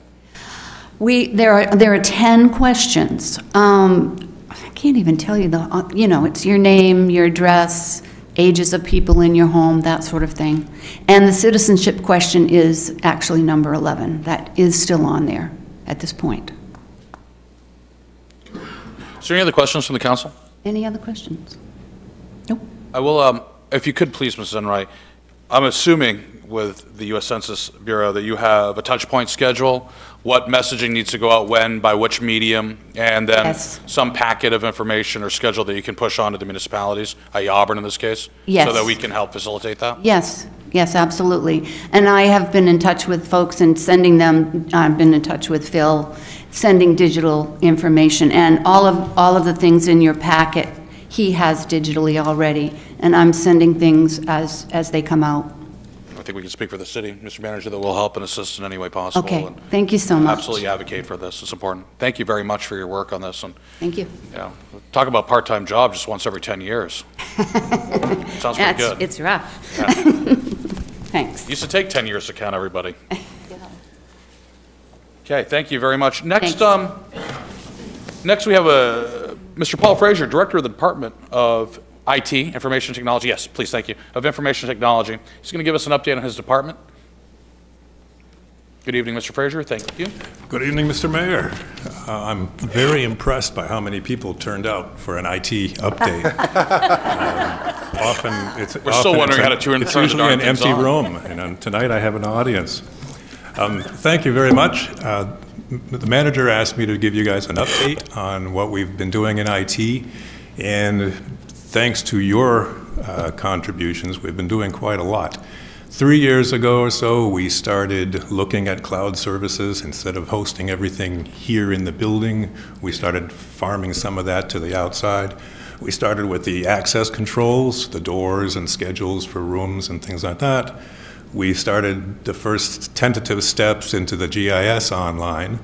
And then 2 years ago, for the fiscal 18 budget, you approved a CIP, which brought us the funds to start taking our major applications off-site to the cloud, so that we try to do everything possible as a hosted service rather than having boxes downstairs. The reason that we do that are several. One is we avoid buying our own hardware.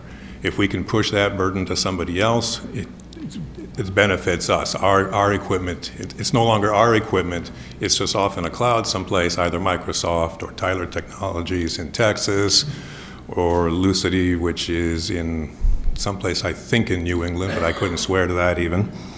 And we've removed a lot of that hardware from this building, so we can power things down, retire servers, because now what their job is elsewhere. So 3 years ago, we had about 3 terabytes of data in this building, and we have shifted 2 of those off, and we're working on that last terabyte as we go through this process. So the first steps that we did was the Exchange server. Our email is all off-site now, is all done by Microsoft, so there's no longer an email server in this building. We're working on OneDrive to replace people's individual storage folders on servers here and on SharePoint services for the group drives. Every department has a group, and we are bit by bit moving those files out of our premises and moving them off to the Microsoft cloud. Why go to the cloud? I personally resisted for many years. In my view, handing over all our data to somebody that I couldn't see seemed really uncomfortable, and that was really what held us up for the longest time. And I had an epiphany about 3 years ago when realizing that other people could do a lot better job of protecting our data than I can. Microsoft has probably 1,000 people all working on security. Here, it was me trying to figure things out. So they're welcome to it, especially in this day. So we avoid some hardware costs, but that's not the driving reason to move to cloud. Security is the biggest piece. A lot of our data is free for the asking, and we don't worry too much about a hack or somebody breaching into our systems and taking data, which if they ask politely, we would just give them that data anyway. What is more important, what we call PII, which is personally identifiable information, things like social security numbers, phone numbers, dates of birth, and things like that, the only ones of those that we have is our staff. But you figure there's 270 or so staff currently, plus going back many, many, many, many years. All those retirees' data was also here. Currently, those only exist in two places: in a paper form in the HR office and on the Tyler Cloud down in Texas. Which means, you know, if somebody physically breaks in and goes through file cabinets here, I guess they're going to get social security numbers. But it would be a tough task to pull off enough to make it worth their while. So the security was the first piece. Availability was another piece for us. You can hit your email anywhere you are. Whatever you're doing, whatever is on your OneDrive, whatever is in SharePoint, you don't have to be in this building to access that information. So if this building had to close, we could pick up stakes, move to another site, and be up and running again probably in a matter of hours, not days or months while the building was rehabilitated or anything. Some of you recall Ray Lucier, who was our safety coordinator for many years, and he had a great presentation where he showed where if the dam were to breach, how high the water would be on this floor. And it was about 2 feet off the floor on this floor, on the second floor. So you can imagine that our servers, which are down in the basement, it would take a while to remove that water, clean up, mitigate all that damage, and get that stuff out.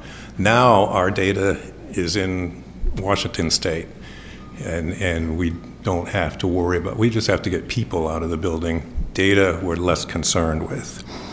The other big piece for me specifically is archival and retention requirements.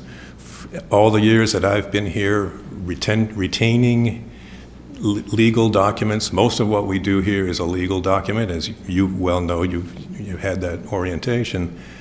We left retention requirements to the individual. So we expected you and our staff to know how long they had to keep which records, and they were responsible for not deleting things. With this new storage location and the government services from Microsoft, there's a retention requirement built right into that. So if I got into a SNIT and tried to delete all my emails forever, they don't go away. They would still be there. So it gives us a backup and a second location for where documents and emails are stored if we ever had to have a situation like that. So it's also a great archive. Instead of archiving things on DVDs or on a file server downstairs, we've transferred all of that risk and responsibility off to Microsoft. The other thing you did 2 years ago was you authorized 2 half-time positions in my department, and then 1 year ago made those positions full-time. So I want to talk just a little bit about those 2 additions to the department and what a contribution they've made. Jill Cunningham, who is our database support staff person, has done an outstanding job. She was already supporting Munis, which is our financial application, and she picked up Energov when she started to transition. She's now working with, because of her presence, we've been able to add ExecuTime, which is a time management, time clock application. We're prototyping that at Public Works now, and that'll roll out to the police department and other departments as soon as that's proved out and we've got all the bugs worked out of it.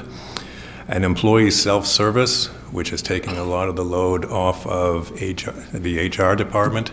So now instead of our timesheets being an Excel spreadsheet, which was then printed out and signed and then delivered to the HR department to be scanned back into electronic and stored, all of that is now part of the financial system and it integrates with Munis for payroll so that those records are there always. And the authentication now is logging into that page. So all employees are well, Jill might know this. I'm not sure we've actually rolled that out to everybody yet. Yep. We've rolled, is it across everybody, all the departments?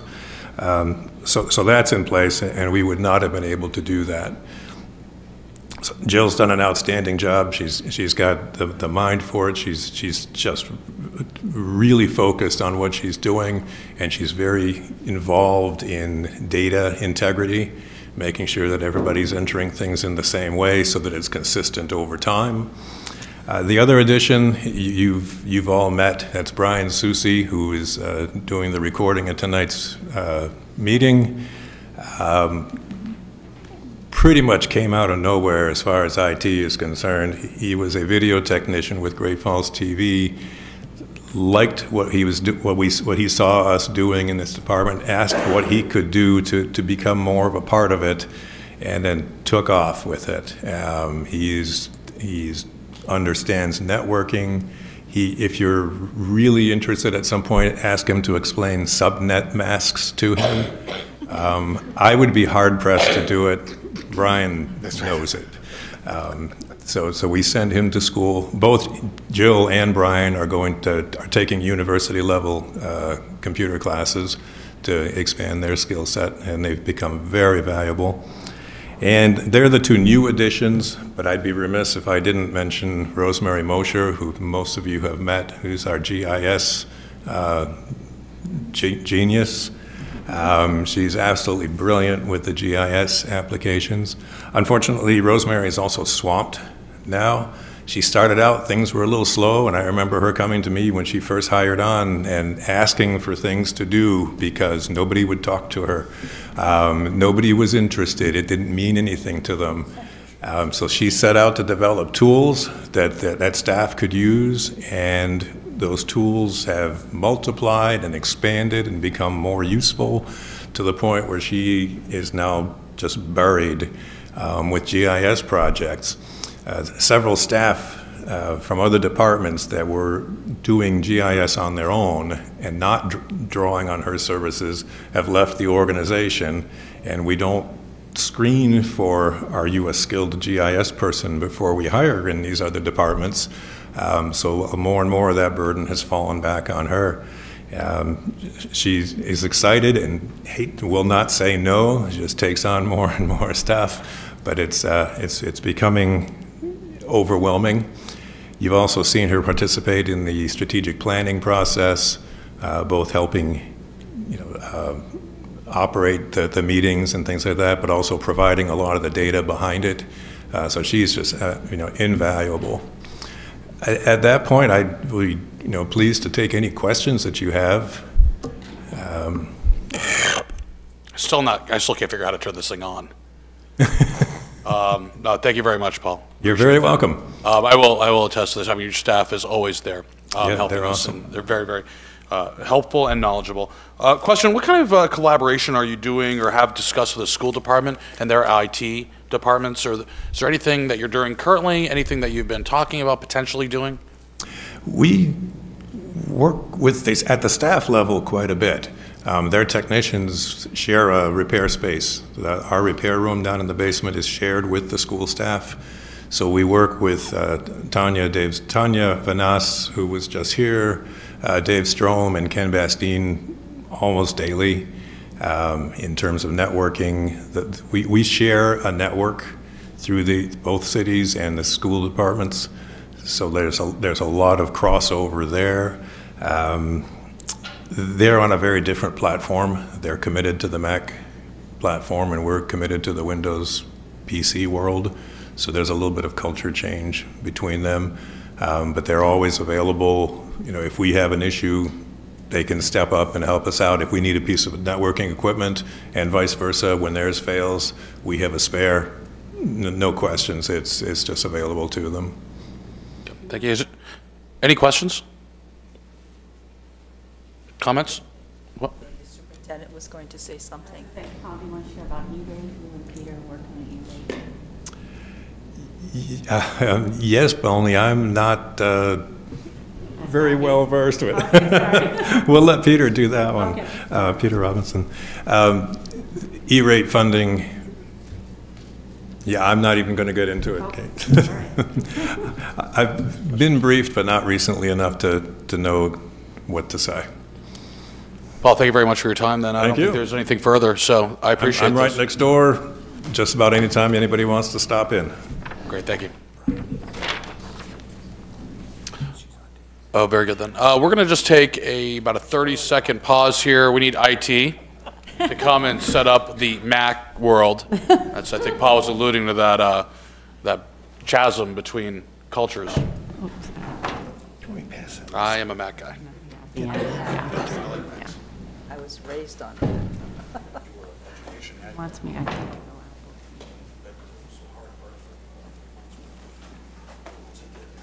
It's in Auburn. Yeah.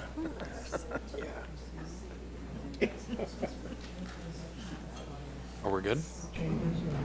Okay, at this point, I'd like to introduce Katie Grondin, and Superintendent of Auburn Schools, and Tom Kendall, Chairman of the School Committee, for an update on the new Everett Little High School project. This is something that we've been obviously immersed in constantly, school and the City Council as of recently. This is primarily an update for the public that's home watching right now, and another way to reach a different resident so they understand fully what the process is, and any other updates that you might have, Katie, since last Wednesday when we met. Okay, there we go. All right, thank you for having us, and it's great to have an audience. Thank you so much. I hope you learn lots, and we'll come out at our straw poll that's scheduled. So just as a reminder that our Vision 2020 for the Auburn School Department, at the bottom, there was a statement in our Vision 2020 around community, and one was that we would build a state-of-the-art high school. And here we are. Just to remind folks that in 2010, we submitted the application, and in 2016, the state approved this project to go forward. So I just want to remind people of that a building committee started 2 years ago under the leadership of Tom Kendall, who's here, the building committee chair.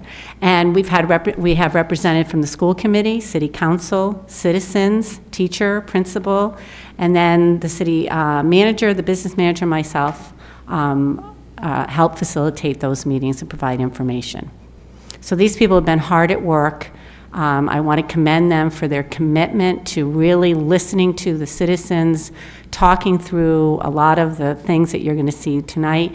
What you're seeing tonight took many renditions, a lot of discussions and hard work with our Harriman architect, which is a local architect firm for us. So they're very, obviously, they have a high interest in having this be a state-of-the-art, successful project that we all can be proud of. From the building committee, there has been subcommittee work that have citizens on it, experts on it. And so just so people understand that this wasn't the superintendent's high school project. This was a big effort by many citizens, staff, to bring this forward. So we've had subcommittees running with performing arts that was chaired by John Bosman and Bill Buzza. Athletics by Scott Anir and Todd Sampson, Sustainability with Tom Kendall and Harriman Associates, and Communications with Beth Favre and myself. So we've been working hard about what needs to be in this project to make sure that it answers not only our programming, but also our community. We've had lots of community involvement over the last 2 years with public forums, surveys, exit tickets with those forums, and many presentations. I've been invited in many to the Auburn Business Association, the Rotary, PTOs, anyone who wants to hear, and we reach out. The chamber, we had at one of the chamber breakfasts, we had flyers go home. We're due to be a spotlight at the chamber in May ahead of the June referendum. So trying to get the information out any way we can. So right now, this is a drawing of the new high school. So just get people a feel of it. You can see the front, and I'm going to get up, and I probably should have a mic with me, but Tom can fill in. Give it a try. We'll try. So just so people have orientation, this would be where the CTE programming is, and you're going to see more of this. This is the auxiliary gym. The big gym is behind it. Here.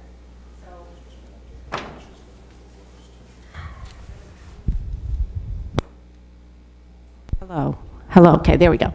So this would be the community entrance. So it was designed with the community in mind as well as the students, that when we had community events, this would be the entrance for it, and then the main entrance of the high school is here with the parking back here, and then the classrooms is on this side of the building. So running from CTE through the gymnasium, through the auditorium, through the cafeteria to the learning area. Tom, do you want to, because I'm probably going to stand up here for a minute. Okay, CT is good, thank you, because we use that jargon. Career and technical education, and we'll get into that when we get into the floor plan. So this is the site. It's a little blurry because I took snapshots out of the Harriman presentation recently. Those will be all updated for when it goes out the community at the end of the week. So here is where the current EL is. So if you've been to the current EL and you've gone behind to go to a basketball game, for example, here is the turnaround for that. So the high school is sitting back here.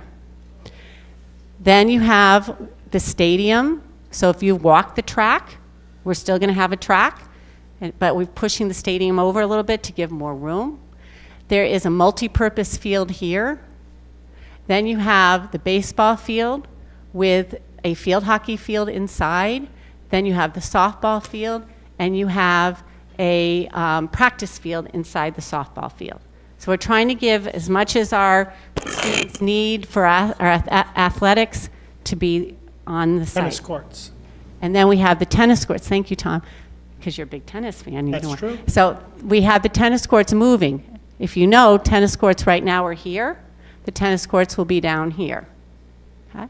So one of the biggest things we heard from the community was have everything on one site. If you're not from Auburn, we have fields all over. Our students travel to Sherwood Heights, to Walton, to Auburn Middle School, to Suburban for our softball, baseball games. So this will be a great community place that we can celebrate community spirit, cheer on our athletes. It's also designed so that the stadium can house district competitions, state competitions, so really answering to bringing in people to our community. Because one of the things we talked about is making it an economic driver as well. So don't just build it, but build it to make our community a better place. So that was what really drove this. So this is the site design. There are 3 stories.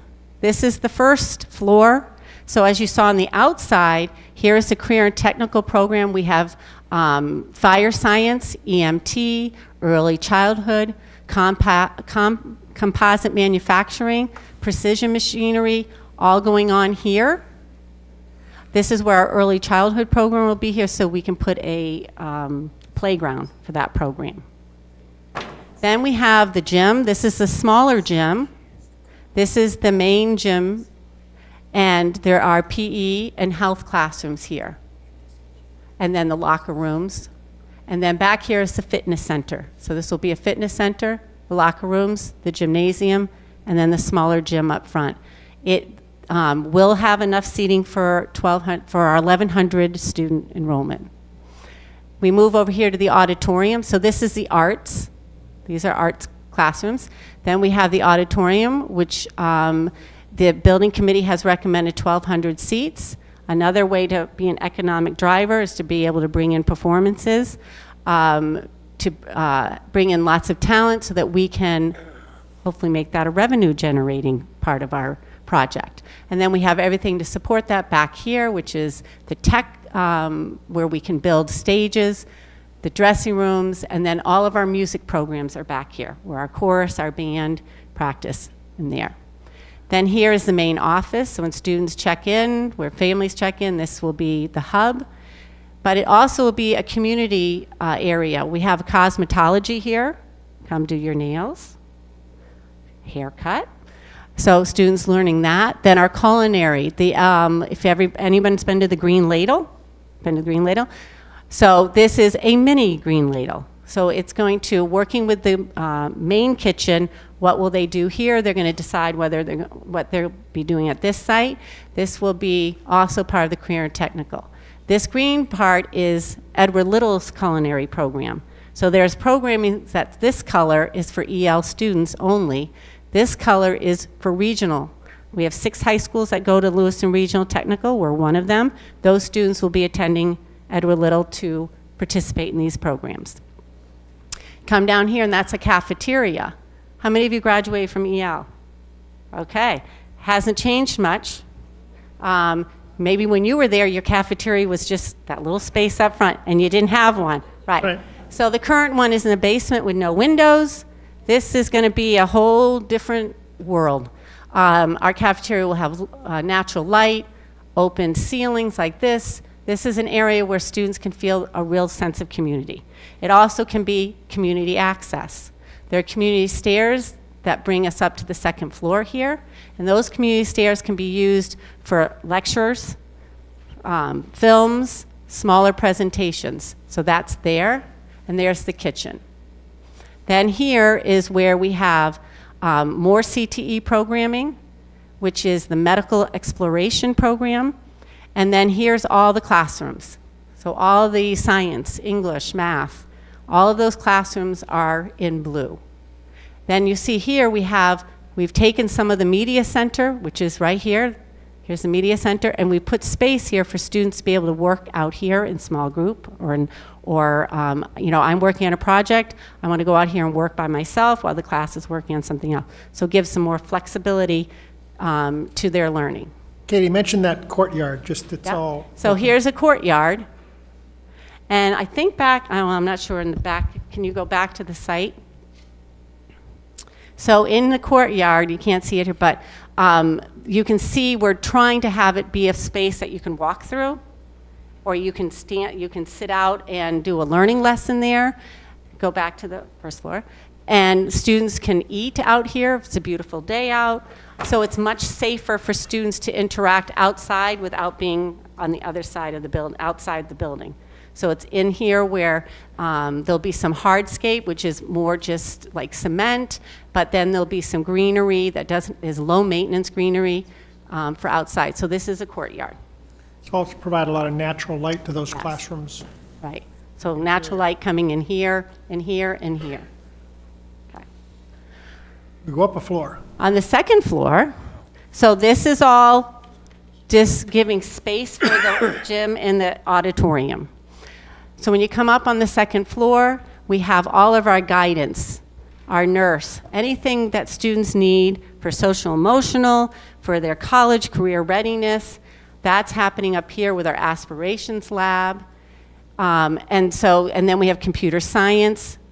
So there's more CTE here. And then you have more classrooms going around. Also have an elevator you might point Yep, out. we'll have the elevator right here. So if there's some health thing, that can go right down and out the front. Katie, sorry to interrupt. In terms of tonight, Yes. this is all good information, and this is the type of thing that you'll be talking about when you have the forum. Yes. Right? Right. Can you just kind of walk through the update in terms of where we're at this point for the council and Right. also There the isn't much community? update for the council. If you could, Okay. if you So could do moving that, quicker. that would be great. I get the signal. All right, and the 3rd floor is all classroom space. I thought, well, you have an audience, take advantage of it. All right, here we go. So there's no updates for the city council because that will be on Wednesday night at 5:30. So you can hear more updates at 5:30. Tune in. They will be on TV. So costs will be updated. So all these costs right now have not been changed. They will be updated for the building committee tomorrow night and the joint meeting on Wednesday night. So we're talking about for the public, a stadium, an auditorium, a gymnasium, climate control so that the whole building is air conditioned, interior features, additional parking. All these things that I'm listing, we're asking for local support. The state does a basic high school, and we're looking for a state-of-the-art high school. So these are the local dollars we're asking for. Geothermal heating and a second turf field, and then the program space, which the City Council knows has been under high discussion at the Department of Education. We had a meeting with the Department of Education last Thursday. I had a conference call with Harriman and our business manager and the principal today for another hour discussing the local costs. Those will all be updated tomorrow night, and yes, there is a major reduction there, but you'll get that information on Wednesday. So important upcoming meetings. We have a building committee tomorrow. So not only for the City Council to know that at their joint meeting and information from tomorrow night, I will send you an email prior to your meeting so you're all up to date, just like the building committee. You will not only hear the local costs, but the approximate state costs and the total project costs. That will be the first time it will be released to the public, is how much is this state-of-the-art high school, how much is the state supporting it, and how much will the local be supporting it. There's a subcommittee at 5:30 with the City Council and School Committee. And then we have two meetings, school committee meeting on March 6th at 7 to approve the design concept for our public hearing and straw poll. We're asking for City Council to support that as well for the public hearing and straw poll. We're asking the public, which you will get a mailing to all homes, will go out at the end of this week, that we're having a public hearing straw poll on March 13th at 6 o'clock. If you went to the site selection, it's very similar. You will hear a presentation similar to what I just did, but with updates, and then you will vote. We are taking a poll. Do you support what we're doing? And all that information goes to the Maine Board of Education meeting on April 10th. So all this has to be done in order for our application to go to the Maine Board of Education. On April 10th, we're looking for their approval. They must approve the project before it goes to referendum. So after they approve the project, school committee will vote for the referendum approval on April 24th. City Council will approve the referendum on April 29th, and the public will hopefully vote in high favor for this beautiful state-of-the-art that will only benefit our community and our students on June 11th. Thank you. So just to clarify, you're looking for City Council action on March 11th, a special meeting, to approve the design as it stands, inclusive of the local option, dollar amount, the bonded amount. Right, it's not for the referendum, it's to move it to, we got clarification on that because you need to have state board approval of the project. Right. So this is for the state board to hear from our community that we're in support of the design concept with those items for the project, that the community has supported it as they vote for it in April. And then it'll go to the state for their approval, then Correct. back again to school committee and then City Council to put this as a question and approve the wording of the Correct. Question on the referendum. We should have the draft of the referendum for the March 6th and March 11th, but you wouldn't vote on it until you have approval from the state board, is what we understand. This is really for you all to say, yes, this can move forward to the straw poll for the community to weigh in on. Councilor Hayes, is that addressed? You had a question before about the wording of the referendums and the clarity of it. So we'll have time to look at that wording? Mm-hmm. I think instead of having maybe 3 decisions, really come up with a number that the public would vote on. Right. Because to me, it was going to become confusing if we have one number, then say, in addition, would you go for this amount in addition, and then have a second addition. Right. I think we really need to come to one figure is a total bond local. We plan to discuss at the building committee. The building committee had what they thought was the main package, and then give the community an option to add geothermal and a second turf field. We're going to get an update on geothermal tomorrow. We've had a lot of discussion with the DOE about geothermal and our heating and cooling systems.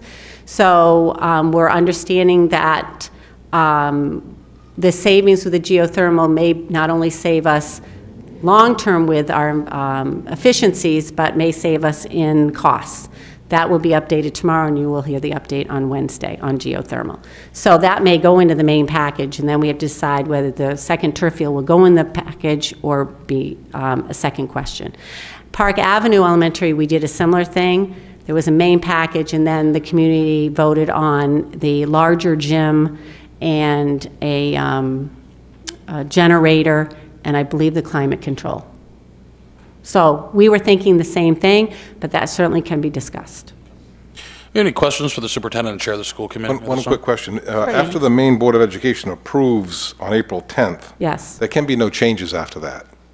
They, I mean, if we do that, then we got to go right back and start all over again. So we really, when we get to that point, we can't make any changes in the numbers, at least. well, because they're investing quite a bit of funds to this project, which you'll hear tomorrow night. So yes, they expect that that the community is behind the project, they're investing in this, yes. So our drop-dead deadline is the March 6th and March 11th approval of the project. Once that's done, we really can't back up the bus.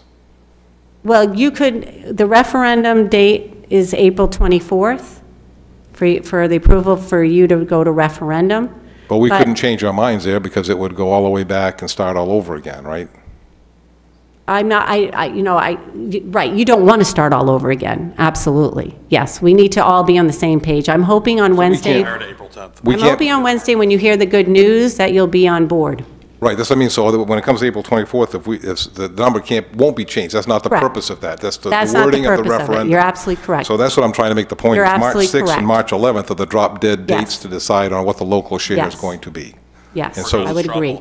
And even then, we may be able to back up if the straw poll is not, but yeah, once we've done that, once it's approved by the Board of Education on the 10th, we're committed, done. Right. Yes, they would expect that you are supporting the project. Right, yes. that's the point I wanted to make. You're absolutely correct. Any other questions? None? Thank you. And don't hesitate to continue to send me questions, and we'll continue to get those answers back out to you on the Wednesday night. I definitely thank you very much for presenting. Even though it was an abridged version, I think it was more than some people have seen so far. And I encourage everybody to get out there and come to the school building meetings. These meetings are all open. Correct. Encourage as many people as possible to follow it or watch it live, correct? Correct. Yep, they can watch it live. And reach out to council and school committee members too. If you have any questions or you want justification, if we can't answer it, we can pass it along. Yeah. So it's very important. I think all of our minds are focused on this in the near future. So one thing real quick, Councilor if Titus? you don't mind, because I'm not going to be here next week, and I'm sorry for that. No. I'm real sorry for that, but no, I am. But one of the several points at the last meeting that were made, I think, are very good. And so I know that March 6th, the school committee will be deciding, so I just want to have my chance. What the mayor was talking about was finding ways to pay for this through other ways, whether through efficiencies or through fundraising or through other ways, revenues, to pay for the additional funding is a very good one. And I had a chance to put together some numbers myself, and I did at the meeting, that I think we can do this with a $10 million bond, but if we wanted more than that, we could find ways to do efficient things, work together, fundraise to get more if we wanted more, but that we needed a drop-dead bottom line number of $10 million, and then maybe more if we could get some cooperative effort from both areas to help pay for it. And I really think that's important to think about. So when we go to this, it's nice that the states come forward with some more funding for the square footage that we need and some other things, but it still means we got to watch the taxpayer and be advocates for them. And I think that would be a good, the mayor's plan of finding ways to grow our way out of it is fantastic. But let's start at a lower number and work up, as opposed from a higher number and working down. That's Chris, I'm holding you to the higher number you've given out before. I've always had a high number, but I always like the low number too. I know, but I know you're willing to go up when you know it's the right thing. But I think that for $10 million, we can have a state-of-the-art facility. There's just about everything on your list, except for 2 major items and a few other small items, and we can have that state-of-the-art for the $10 million very easily. Thank you very much, Councilor Titus. Again, we have a workshop. Councilor Titus, you won't be here on Wednesday to discuss this further. Mr. Mayor, and Councilor Lasagna? just quickly, there a number of people on the City Council won't be available on Wednesday. A number? Well, a number of? Yeah. I know Councilor Titus. There's a community action committee for the CDBG group that You're going Leroy, and I'm going Counselor and Belinda. Counselor Titus is gone. Just FYI. Well, it's good to know now. Good to know, sooner versus later. We could start it later. Let's look at this. Let's look at the schedule. We might want to we need to discuss when we could fit this in the schedule if Wednesday is going to work. I believe you have a school committee meeting that Wednesday as well? Post-fact? Yeah. No, I'm sorry. This Wednesday. This Wednesday. We're supposed to kick off our budget. Doesn't mean we can't move things around. That's kind of, this is kind of part of the budget. We could do, like we did last time, we could do the budget meeting first at 5:30, and then you all come in at whatever time, 6:30. I had planned an hour budget for Wednesday, so we could do 5:30, 6:30, and then you come in at 6:30 if that's a better time. I know not for you, Andy, unless you're flying home. I think so, and we can, Zach, you and I can talk about it also. I want to make sure that the public knows sooner versus later if we're changing sometimes, but 1 hour delay to get a quorum at least of counselors I think is important. So let's go ahead and work on that. Okay. And notify the public and make it public as quick as possible. Any changes? Thank you. Okay. Thank you very much, Mr. Welcome. Rondo. Then thank you, Councilor Zani, for that. I was not aware. Okay, we're going to move along in the schedule now. We're going to open this up to the first open session of the night. Members of the public are invited to speak to the council about any issue directly related to city business, which is not on tonight's agenda. I'd ask that you state your name and address, and please limit your comments to 3 minutes. Thank you. Good evening. Larry Pelletier, 129 2nd Street. And since you mentioned, Mr. Mayor, how important these meetings are, all your meetings are important, don't get me wrong, but this particular meeting between the council and the school committee and any other meeting associated with our new high school, it's extremely important that people attend the meetings if they can, watch them at home if they can, but be involved. And the reason I bring that up is I couldn't make the meeting last Wednesday between the council and the school committee, and there are a couple of microphones that were not working at all. So I found that very disheartening. That I try to be involved, listen to what's going on, but when you can't hear what someone is saying, you're thinking just missed something important. So make sure that before the meetings, all your microphones are working, please. Will do. Thank you, Mr. Pelletier. Is there anybody else who would like to speak?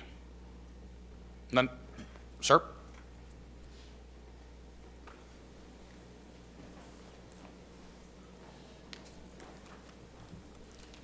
Dan Herrick, 470 Hatch Road.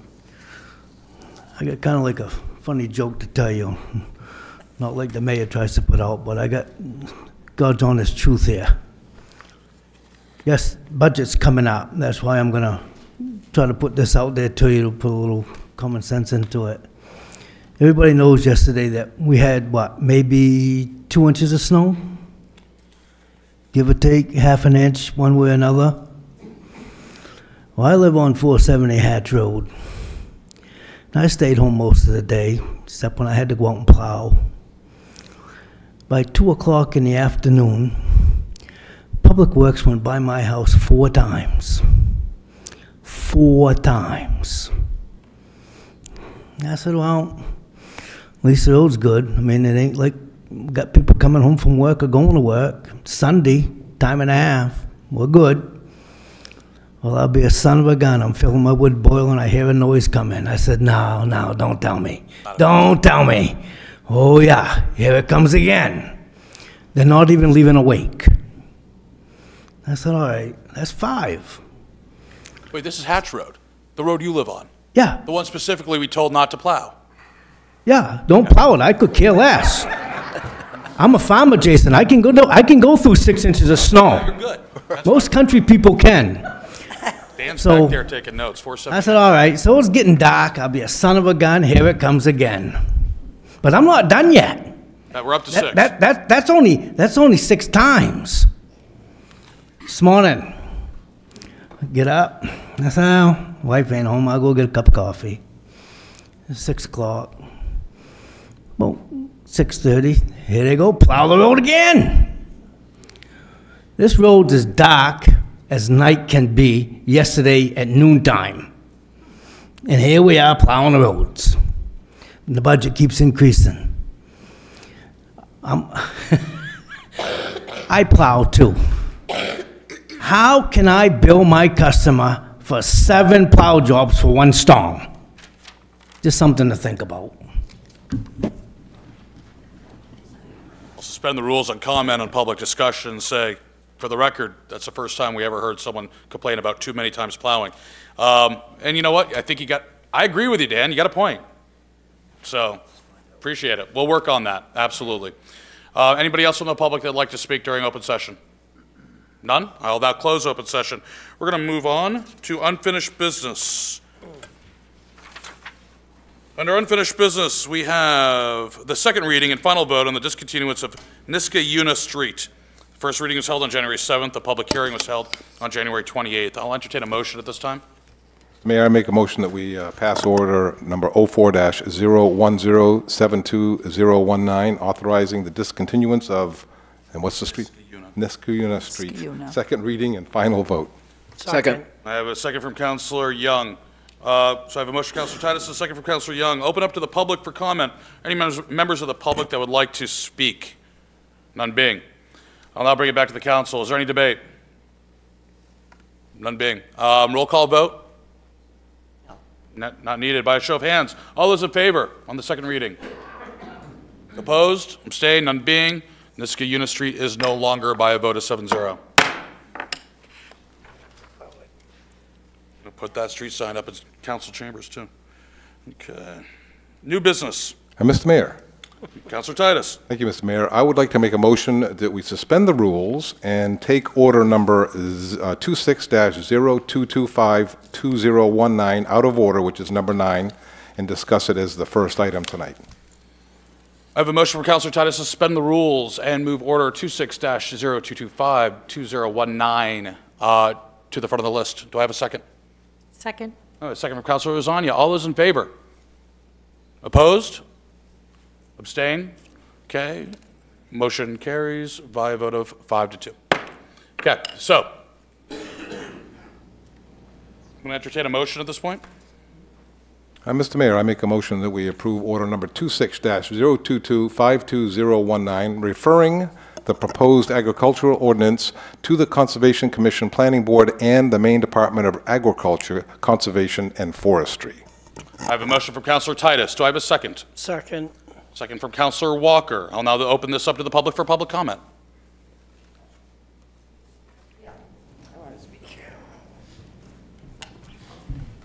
My name is Kelly Walker, and I live at 908 Soapers Mill Road.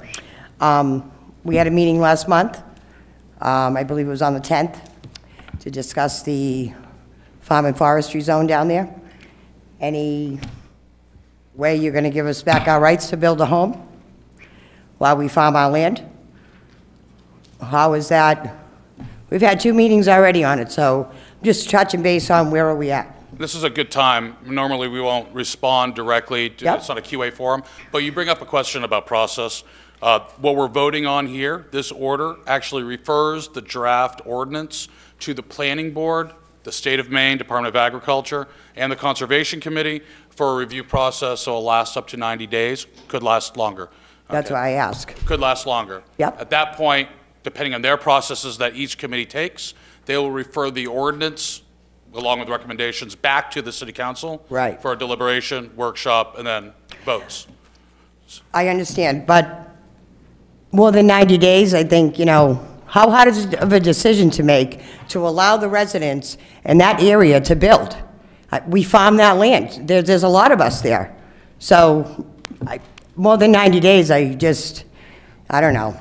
That's just how I feel about it. At one point, just the state mandates that they have 90 days to review any ordinance that affects the agricultural zones.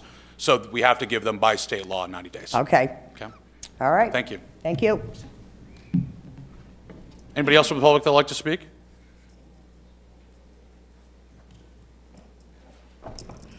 Hello, my name is Shelley Khrushchevsky, and I'm a resident of Auburn, and I'm also the executive director of the Androscoggin Land Trust. And I am just here to invite you to make an invitation.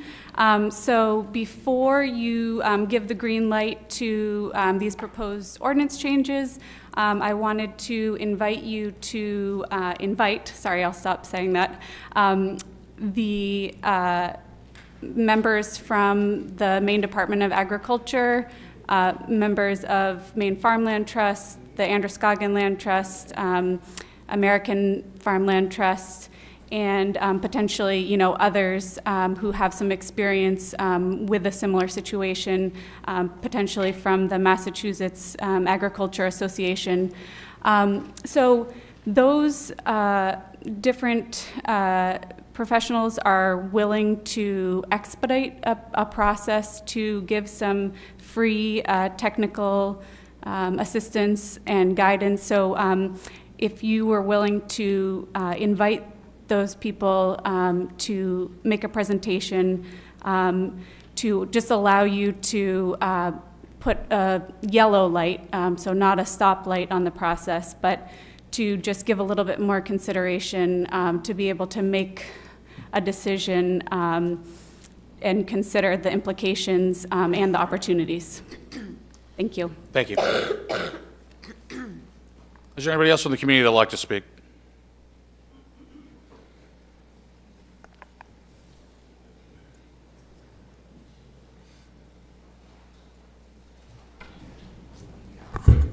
Good evening. Kathy Shaw, Soapers Mill Road. I was part of the MAG-ARP group that has been looking at the changes that are being proposed for this ordinance. We've heard a lot. I've learned a lot, met some really interesting people, and done some digging and done a lot of talking to various agencies and trying to find the historical basis for a lot of what we're going through right now. And I was put in touch with someone from the Maine Revenue Services, because one of the questions that we've heard time and time again is that's important that we develop this land to increase our tax base. And when I bought my land in the late 1990s, I was told that this land was important to remain as undeveloped as possible to keep our tax base low. And it has to do with revenue sharing. So I've made copies of this ordinance or language. I spoke with a gentleman at the Maine Revenue Services Property Tax Division. He is the chief of training and certification. His name is Jeff Kendall. And Mr. Kendall responded to me with this statement: current use does indeed benefit towns in state valuation, as those reduced values are used in calculating the town's value as opposed to using just market value. The final state valuation figures, which are computed annually by Maine Revenue Service, are used in the formulations for revenue sharing, school subsidy, and county tax calculations. So the lower the state valuation, the poorer the municipality appears, entitles them to a higher share of revenue sharing. And it would increase the school subsidy, the lower it ranks, and also reduce the share of county taxes. Assessors, as a rule, tend to instinctively take a skewed view of anything that reduces the tax base. So explaining this process, along with emphasizing the avoided cost of services associated with undeveloped parcels, is helpful when pointing out the hidden benefits of current land use and land preservation in general. Mr. Kendall also goes on to say that 80% or 80 cents of every dollar, tax dollar, is spent on schools. He says we need to make absolutely sure that we are looking at the big picture before making impact changes. And his direct quote is, "Trees don't send kids to school." Now, I'm not opposed to making changes, and I've said that time and time again. I think there are changes that should be made, but I don't think that this current zoning wording is an appropriate method at this time. I think we need to start and look at a different way of going about it. Thank you. Thank you. And There are copies here for anyone that would care to have them. Thank you very much, Mr. Shaw. Anybody else from the public who would like to speak? Can we make sure that that gets added to the record? Yes. Yeah, I think we can. Thank you. Anybody else who would like to speak?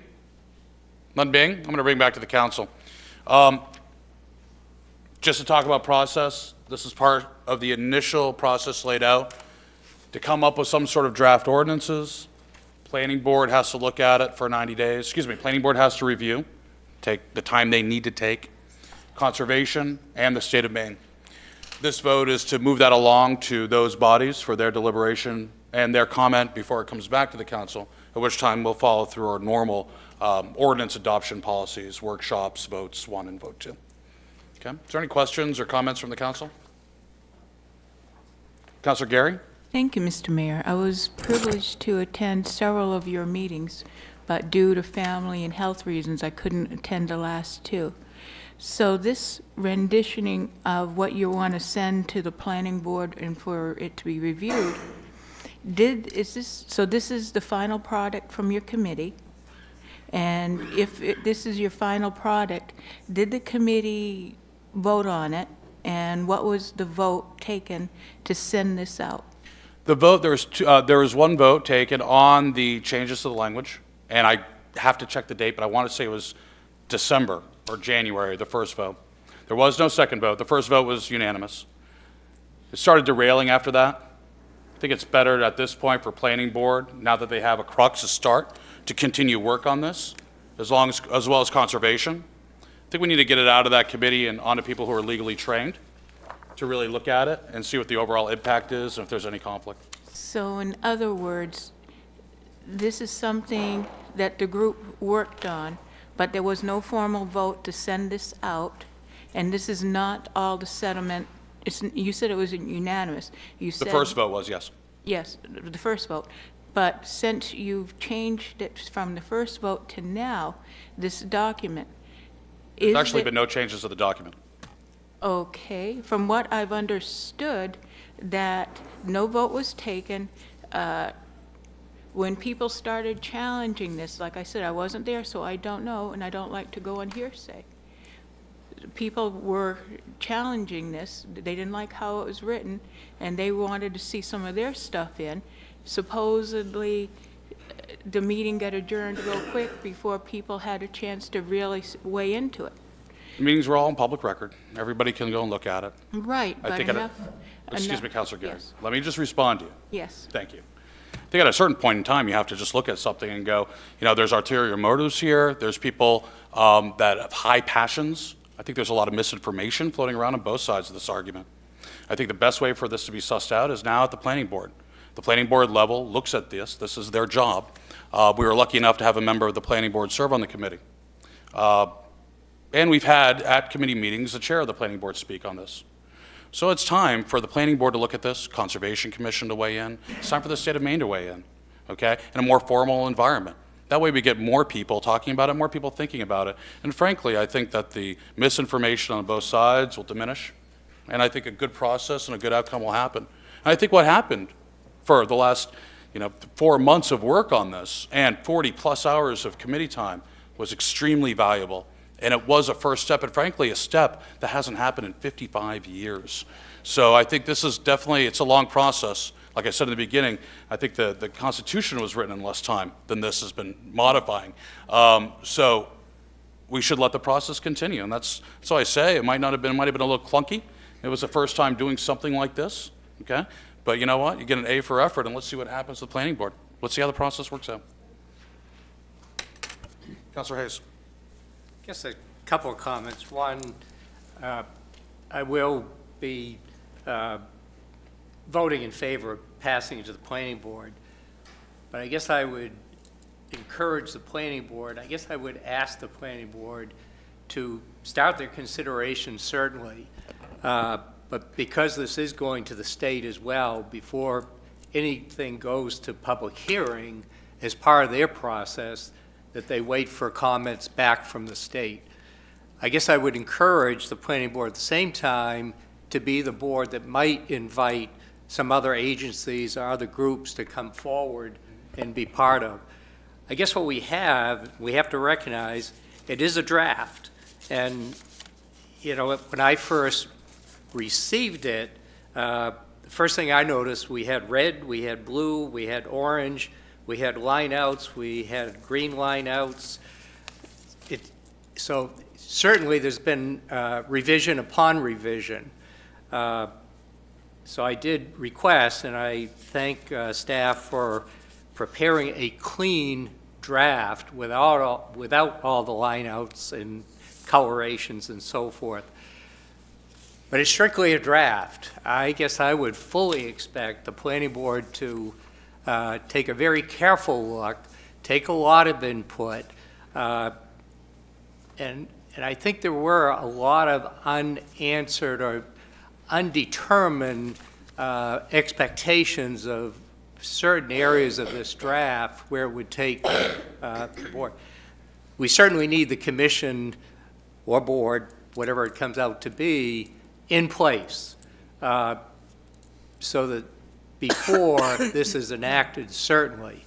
But, you know, I do see some open ends. I think the idea of allowing, you know, one item particularly that bothered me was if we're going to accept 3 acres, 3 to 10 acre lots maybe being allowed for farming and building upon, I think there has to be a designated time that that's going to be allowed.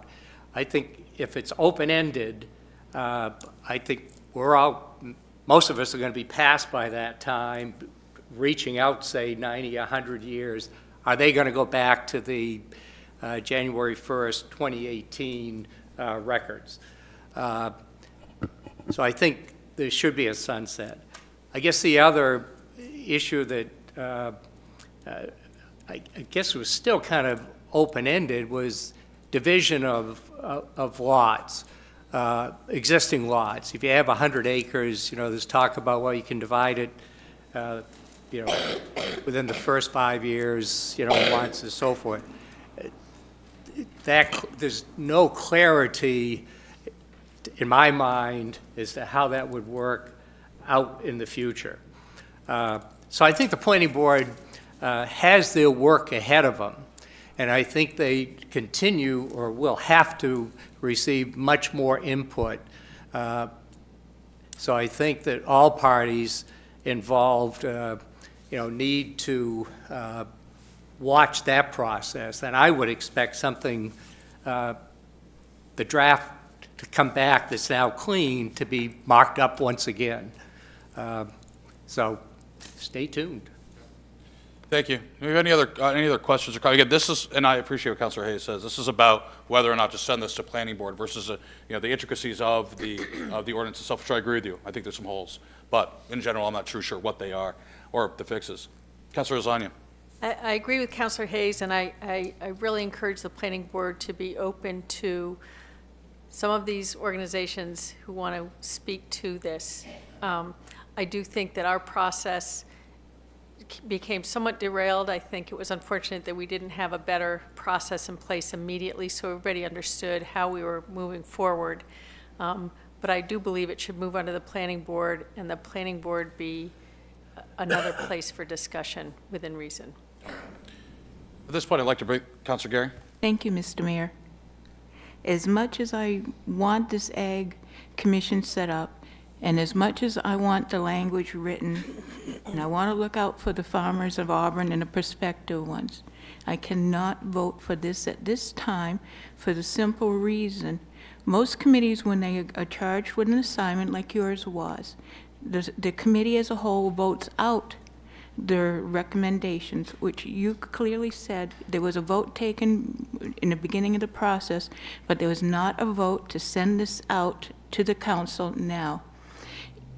With that said, usually if there's a vote to send it out, there's a recommendation of the majority, and if the minority is on the same side, they're also allowed to write a minority report, which we didn't afford your group the opportunity to do that. And for that reason, I'm not supporting this. And just for clarification, we did ask members of the committee to write a majority and collaborative with a minority report arguing both sides in a non-partial manner. Unfortunately, I believe a couple members, one member of the committee has been very sick and ill and then out of town, but hopefully that process will happen. They'll collaborate on that letter and it'll go out to planning board as an attachment or as a supplement to it once it's there. So with that said, I'd like to call this to a vote. I'm sorry? Just one more comment. I guess I've always been bothered. Over time, we keep talking as if we have the ag zone. It's not. It's an ag and natural resource protection zone. I think that we really need to focus on natural resources. Out of that area, yeah, we have agriculture.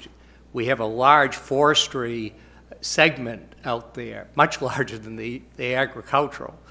But there are other resources out there. I guess, and one of those resources is water. And I guess I do have some concern that, most of our attention, I think, has been the southern portion of Auburn. North of Minot Avenue and Court Street, we have two major watersheds. Our two major water bodies are north of Minot Avenue, Court Street. Those are the most sensitive areas that we have in this community, a water source. But then Taylor Pond really being an area that's seen significant residential additions, modifications, new building, and we've seen it in market price being up. So both need to be protected.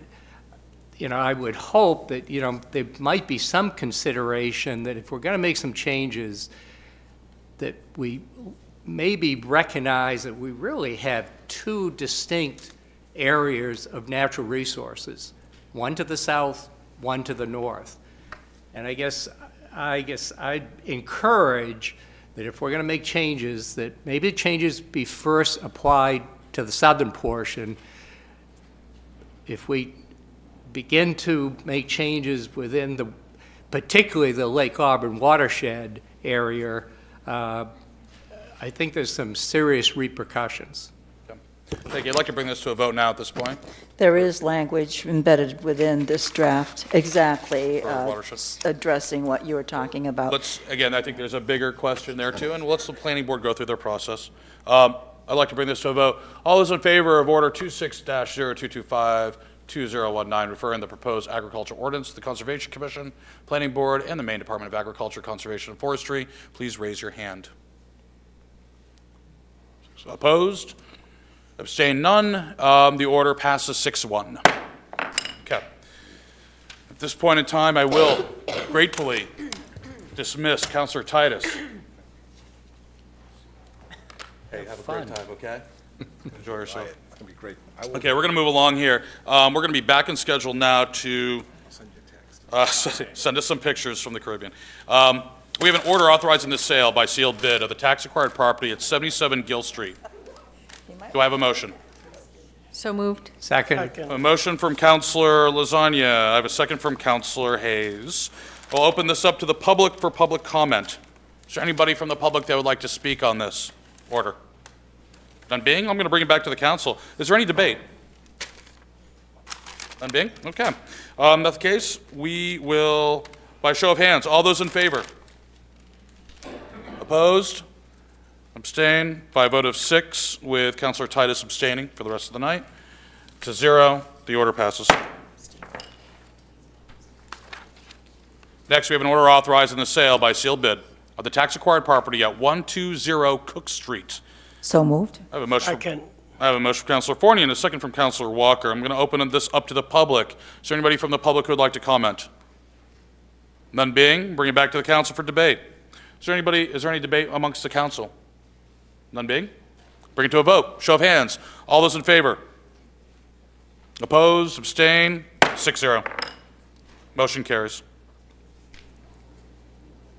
We have an order authorizing the sale by sealed bid of the tax-acquired property on Garfield Road, PID 245-011-001. So moved. Motion from Councilor Fournier, second from Councilor Walker.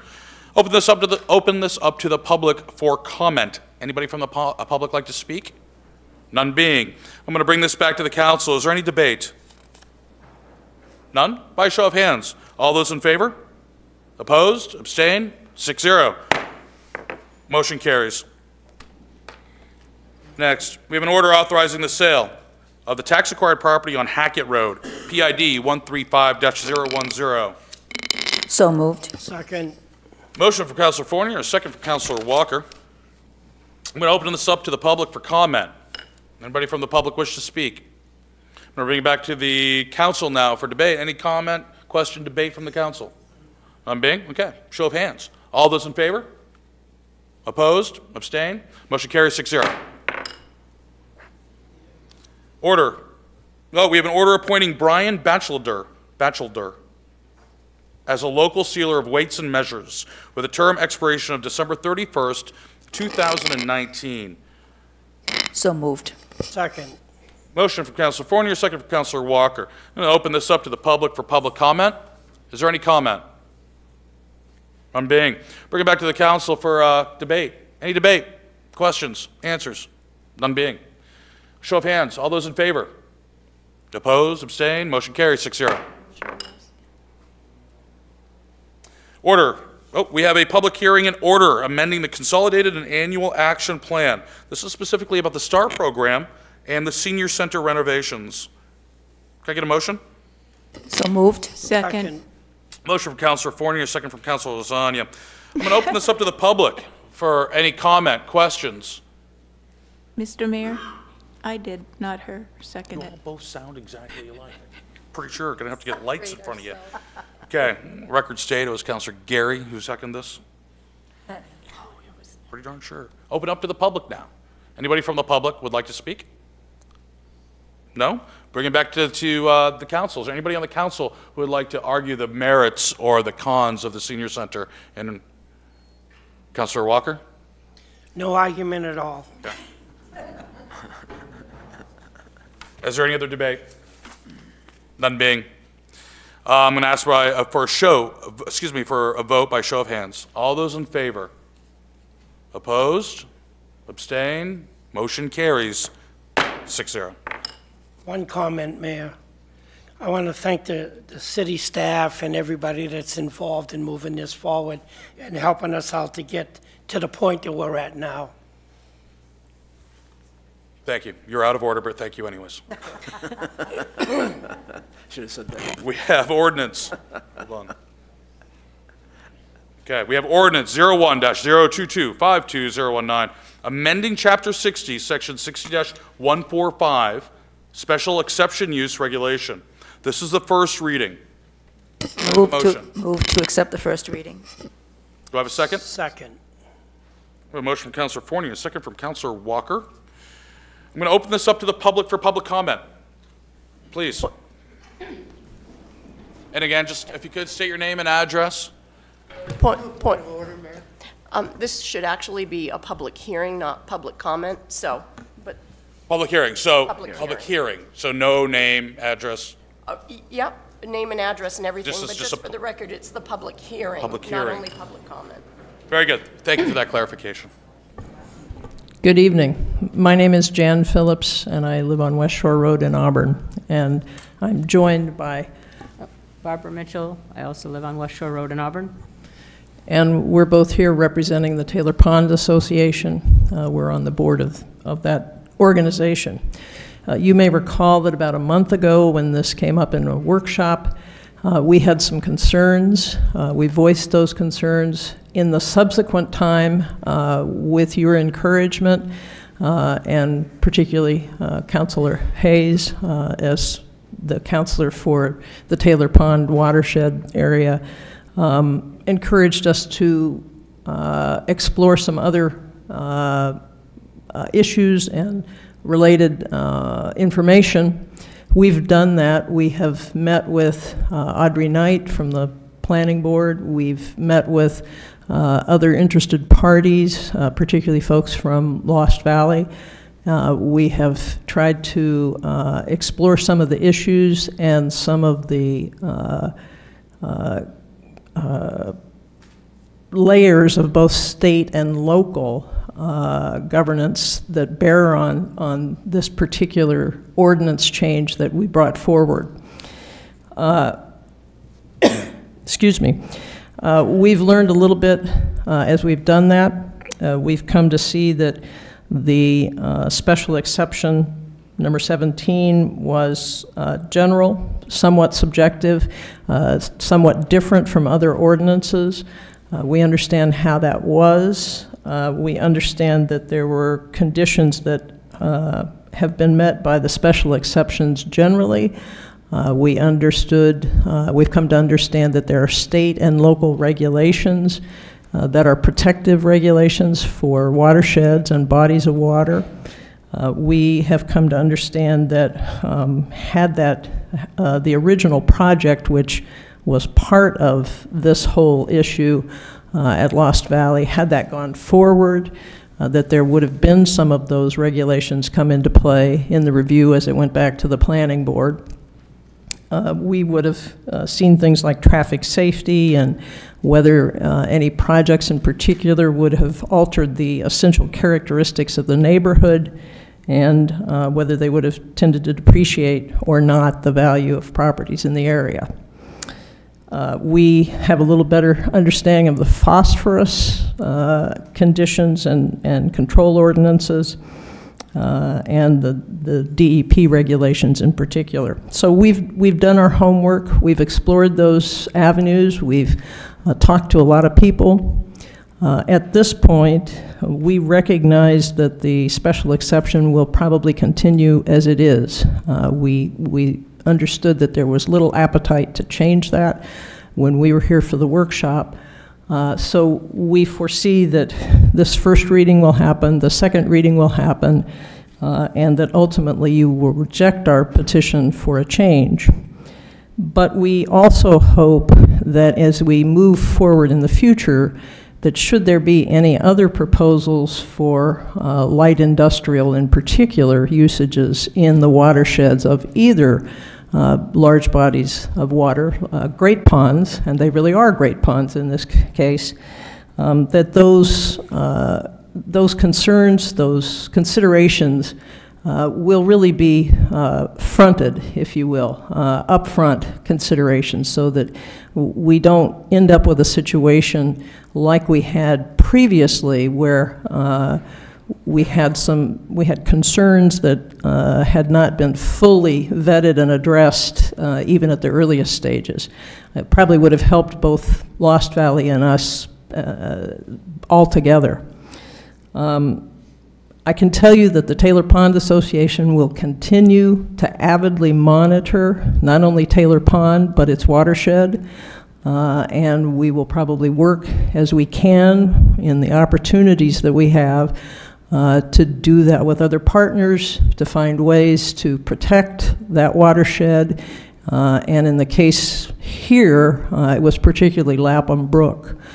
So we've done our homework. We're saying we will let this play out as it does, but I sort of feel like Robert De Niro, you know, we're watching you, and we want you to know that.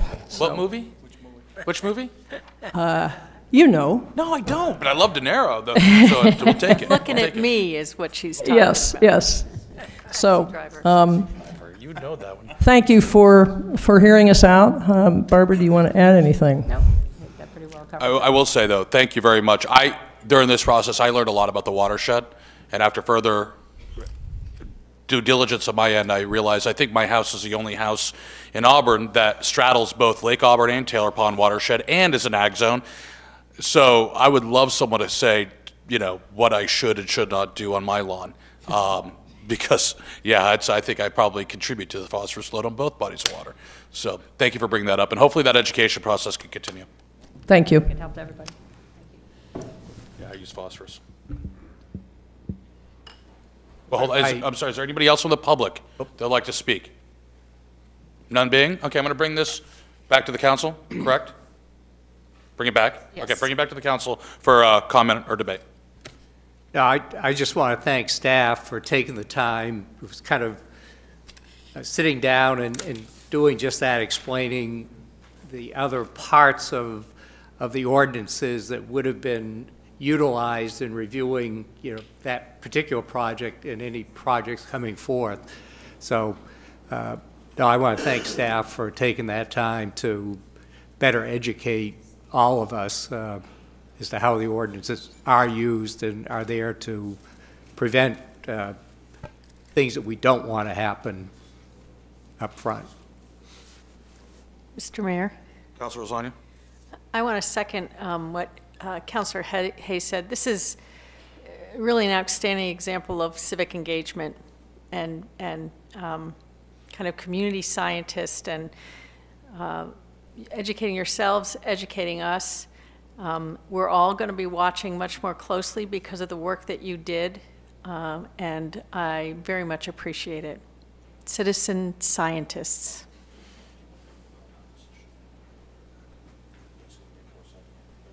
Councilor Hayes, do you want to just talk about, you were one of the original signatories on the petition, and just to kind of paraphrase what your recommendations are on this ordinance during this first to the second vote, or two votes? Yeah, I think it goes back to scale. I think even staff, in looking back and looking at the special exception as it was written, it really didn't give parameters as to really what could be and probably what shouldn't be. So I think there does need to be maybe a review of it. Maybe there should be a tightening of some of the language, because I think the special exception was put together. It was specifically for a project, and I think it took maybe a little more time, might have allowed staff to just better wordsmith it and maybe provide some parameters, because I think the project, as it moves forward, I guess I'm somewhat saddened that, we have a new industrial park that's just begging for, a first activity.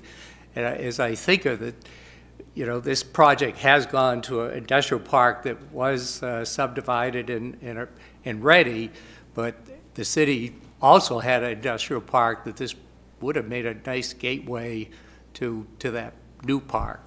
But I think, again, I guess I'd encourage the planning board to kind of go back and just look at that special exception as it was written and maybe see if it should be tightened up a little bit.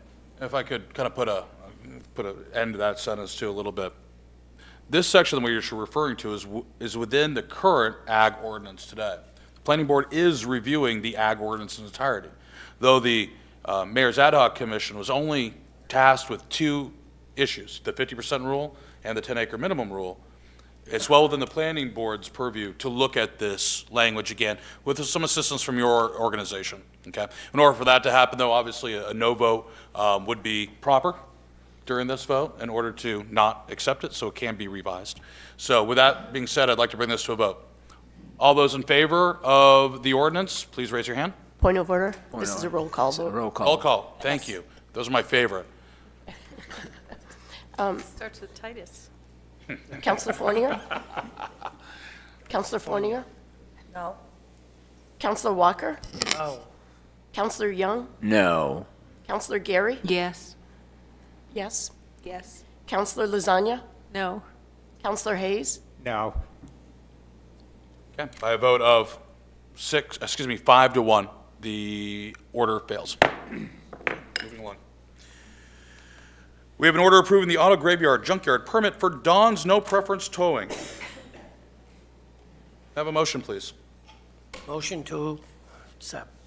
I have a motion from Councilor Walker and a second from Councilor Fournier. Open this up to the public for any public comment.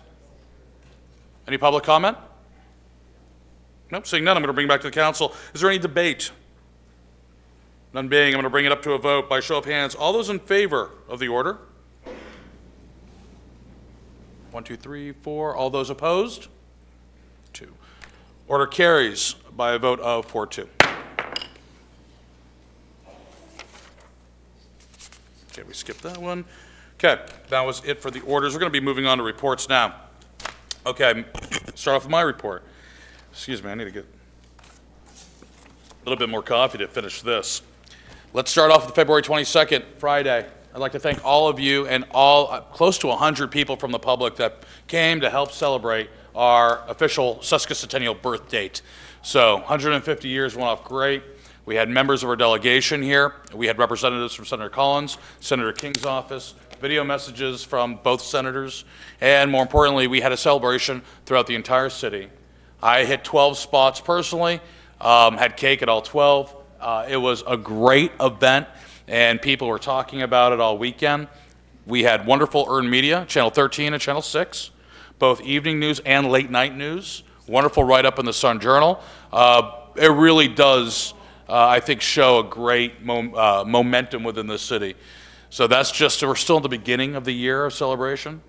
We have events coming in March, which will help beautify our city and highlight local eateries. We have events in April, which are going to start celebrating our natural resources, our assets, our bodies of water specifically. And then we have our Memorial Day celebrations in May on Memorial Day. And this is an interesting fact.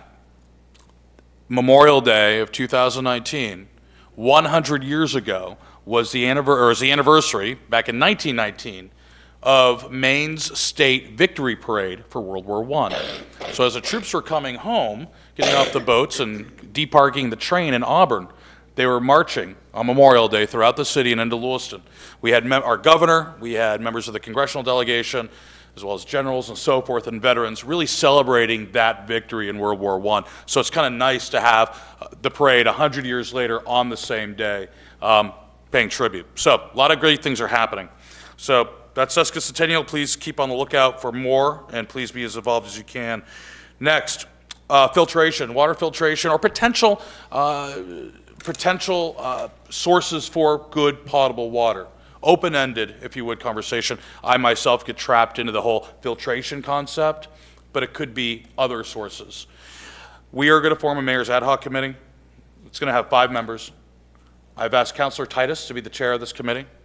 It will include Evan Sear, chairman of the planning board, Bill Koch, a retired CEO for an engineering firm, in Auburn, Jason Paulina, a data analytics specialist, and Dan Bilodeau, a member of the Lewiston Auburn Water Protection Committee, as well as the Auburn Water District Board of Trustees, and a West Auburn resident.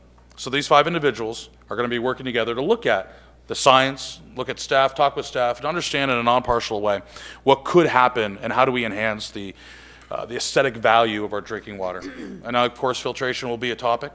We are working currently with staff as well as city administration officials from Lewiston to look at tasks of work. The mayor of Lewiston has been invited to form his own mayor's ad hoc committee and coordinate the meeting times with our meeting times so they can share intelligence and share data. But this will be not a joint committee, but a singular mayor's ad hoc committee. So with that said, the formal resolution will come and/or workshop next meeting on Monday. Okay, so it is a lot of work to put that together. Other than that, that's my meeting. And one other thing, boys, girls, middle school, ski meet, state championship, slalom will be held at Lost Valley. It's a great time. You see these kids rip down the hill. There's also kids and people from all over Maine that are going to be there. This is sports tourism because they have to be there at 8:30 in the morning, and those Fort Kent kids, they spend the night in the hotels. Okay, so this is great to see our city filled with a lot of folks from all over coming here to ski. So just throw that out there. We'll go on to city council reports. Start with Councilor Titus. He's not here. Start with Councilor Young. Okay, thank you, Mr. Mayor. Well, we should congratulate the EL girls for their Alpine state champs. Correct. We have 3 girls from Edward Little qualified for New England's. Let me see if I can name them. Richardson, Barabee, and Bushy. And they'll be, hopefully, they qualified. Hopefully, they're on their way this Saturday down to Boston, where the state meet will be. Did I forget any? No, I guess that's all for the basketball teams. Fell short, but I guess they had a good season. I also attended some of these Friday birthday parties, and we went over to the Model Railroad, New Auburn, went to Museum LA and had a nice tour through there. And then I attended my second indoor farmers market at the Auburn Public Library. I guess libraries aren't for books anymore. They do other things. It's, Joe Gray was there with his sheep and rabbits. And I did take some photos of some of the displays. It seems that we do have crafts and agriculture in Auburn. They demonstrated that. It was pretty nice live music also. Took a little short video and some photos. I guess that's all I have to report today. Thank you. Councilor Walker. Thank you. I also went out and had plenty of cake, and it was great. Everywhere as I went, the cake was great. It was very sweet, too. That's the best part of it. It's why we eat a lot of it. Probably shouldn't, but that's okay. It was a great birthday for all of us, I believe, anyways. Also, tomorrow night, we'll have a meeting at Rowley's Diner. Our great fire chief will be there, 6 o'clock tomorrow night. Thursday night, neighborhood watch meeting, 6:30 at the 6th Street Congregational Church in New Auburn. That is all I have. Thank you. Councilor Fournier. I think we've heard all the school news, and we're still going to hear the school news, so I won't repeat that. But I just wanted to say that I don't know if anybody was aware, but when I went around and visited some of the locations for the cake day, we do have two really nice bed and breakfasts here, and one is the Monroe Inn, and it's on Pleasant Street. And we also have 11 Forest Avenue, and that was a gold mine to me. I had no idea that this beautiful home had looked like it did inside. It's just unbelievable. This woman and man have bought it about a year ago, and the inside looks like a museum, just like Monroe Inn. Bed and breakfast or private residence? Yeah, it's a residence, but she said that she rents out for bed and breakfast, so you know, I would encourage people to call, and I don't even know her name or her telephone number, but it's interesting to see, you know, the efforts that people have put into, you know, renovating these old, beautiful, beautiful homes. And it's the only remaining Victorian house in, I can't remember where was it, whether it's Maine or Auburn or something like that, the oldest, only one left. But very interesting. This is a gal who was in the service, has a lot of experience, has traveled all over the world, and her husband, I guess, is still in the military. So that was the surprising part for me. But yeah, I wish I could have brought home some cake to freeze in the freezer. That's all I can say. Well, thank you for building some more community. That's good. That's great news. Councilor Hayes. Just a highlight, about a week ago, I think it was during the Lions hockey tournament. I forgot whether it was Saturday, Sunday, but Bonnie and I were at Gritty's, and suddenly the Cora Temple bagpipers and drummers, we saw them kind of gathering outside, and all of a sudden they came through the door and played their pipes and beat the drums and paraded through Gritty's, and I guess then sat down, had a meal. But I heard a rumor that I guess sometimes they actually practice there, so, but I think thinking ahead of the parade, boy, certainly the bagpipes and the drummers should be part of it. We have some Shriners units, but I'm going to double check to make sure. I can't remember whether they responded. Yeah, no, that would be, I would like to see that. That's great. Okay, Councilor Zania. I'm sorry, Councilor Hayes, is that it? Yes, yeah. Councilor Zania? So the CDBG Finance Committee met on Tuesday the 19th to review the proposals and to make recommendations. And Zach Lenhart has left, but Allison Pepin and Zach Lenhart do a great job of organizing that. And then they're going to meet on Wednesday to finalize the grant program, and that's why I think we need to have a discussion about the two meetings, which we can do. As Councilor Fournier talked about, we have heard a lot about the school work that's been going on. This Thursday, the 28th at 6 p.m., will be the first meeting of the investment committee as part of the steering, the strategic planning committee. All of the groups, the growth group and the quality group, have each met 4 times and come up with recommendations, and now the investment committee is going to look at them and decide what is doable and what it would cost to actually follow through. And the last thing I want to mention, the kicking off the celebration has been great, but I don't want to forget Native Americans and their role in this community. And perhaps at some point there could be some kind of, I don't know, an event or a discussion. There's a fabulous professor at Bates who... Did you read what he wrote on? Yes. Okay, very good. Yeah. And it might be worth having him do some kind of a presentation, just because our history is much older than 150 years. And I just want to make sure that we honor that. I'll reach out. Joe Hall. Hall, Professor Hall. Okay, thank you. Councilor Gary. Thank you, Mr. Mayor.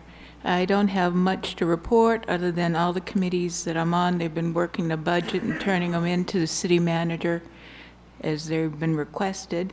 And last week during our joint school council meeting, I was here for a short time, but then I had to go to my rec advisory committee meeting. I couldn't blow that off because they were talking about issues dealing with the senior center, and I wanted to be there in case they had to ask me questions. This week, if we meet on Wednesday for the school joint committee, I'm not going to be able to be here for most of that neither, because the Citizen Advisory Committee is also meeting about the same time. So if you don't see me, it's not because I'm ducking my council's responsibilities. I've got to go to these other sidebar committees that you put me on or that I've signed up for. And then I want to thank... Time is finite. Then I want to... Is it tomorrow night? The school joint one? Oh, I thought you... Wednesday. Okay, I thought you said it was tomorrow night.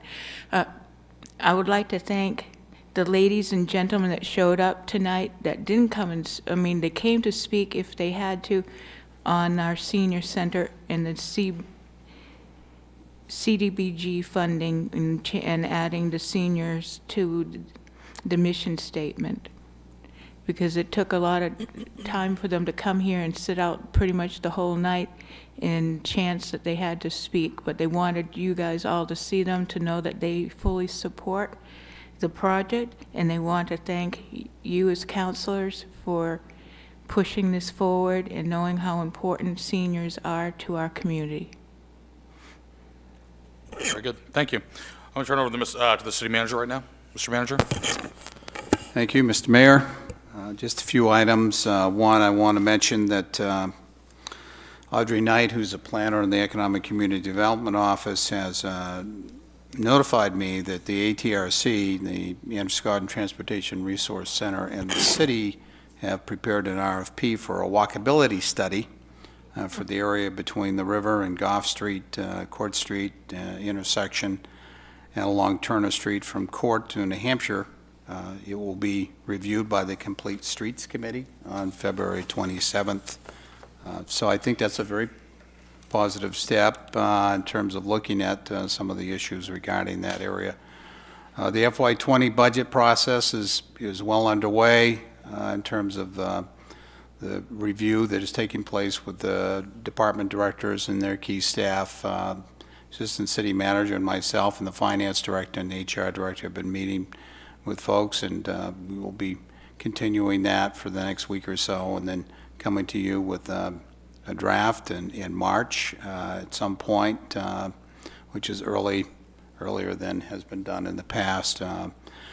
And the strategic planning process is moving ahead very well. I want to thank everyone who's been involved in that process from the community and the staff. Phil has done a great job, as has Liz Allen and the people that have been supporting that. The next step in this process is the investment subcommittee will begin reviewing the information that two subcommittees prior to them have been working on, the quality of life and also the growth subcommittees. And they have a meeting of the investment subcommittee this Thursday at 6 p.m. Bob Stone is chairing that. We are going to be looking at priorities and trying to provide some recommendations to the Strategic Planning Committee, which will then be going to the City Council in April, I would expect.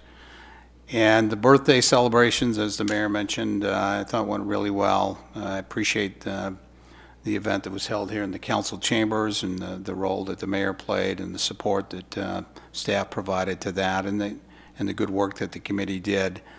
Regarding the Public Works comments by Mr. Herrick, I'd be remiss if I didn't comment on this. I think Dan Goyette, the Public Works Director, is already looking into this situation to gather some facts and get back to me on that. Thank you very much. And lastly, the Joint City Council School Committee workshop that we're looking at having this Wednesday, we are looking at changing the time to 6:30, and we'll let you know about that so that it doesn't conflict with some of the councilors' schedules.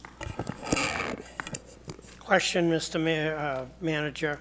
You said walkability study is going to be only on this part of the community? That area of Court Street is what we're looking at. We're working with the Maine Department of Transportation as well as ATRC. That doesn't mean that we can't look at other areas, but that's the focus for this study. I was going to say we're going to spend $3–4 million in New Auburn, and we're going to have a new park down there for people to walk around. The sidewalks are almost unbearable down in that area, and we're only going to, again, focus on just this downtown part of the city. Well, I think we're obviously New Auburn area and the project there is an important priority. The city's invested a great deal of money in that and continues to do that. We also have other areas of the city as a strategic planning process is pointed out that are important, the downtown being a priority as well. So hopefully we're going to be able to continue forward and work on what we need to do here in the downtown while we still be looking at what we can do in New Auburn. Well, just another comment. That's why New Auburn stays New Auburn and Auburn stays Auburn, because that's the way the community is looked at all times. Whenever it comes to sharing responsibility with state money, federal money, it's always downtown Auburn here and New Auburn over there. And we're always picked to be the last to get the tail end of the money.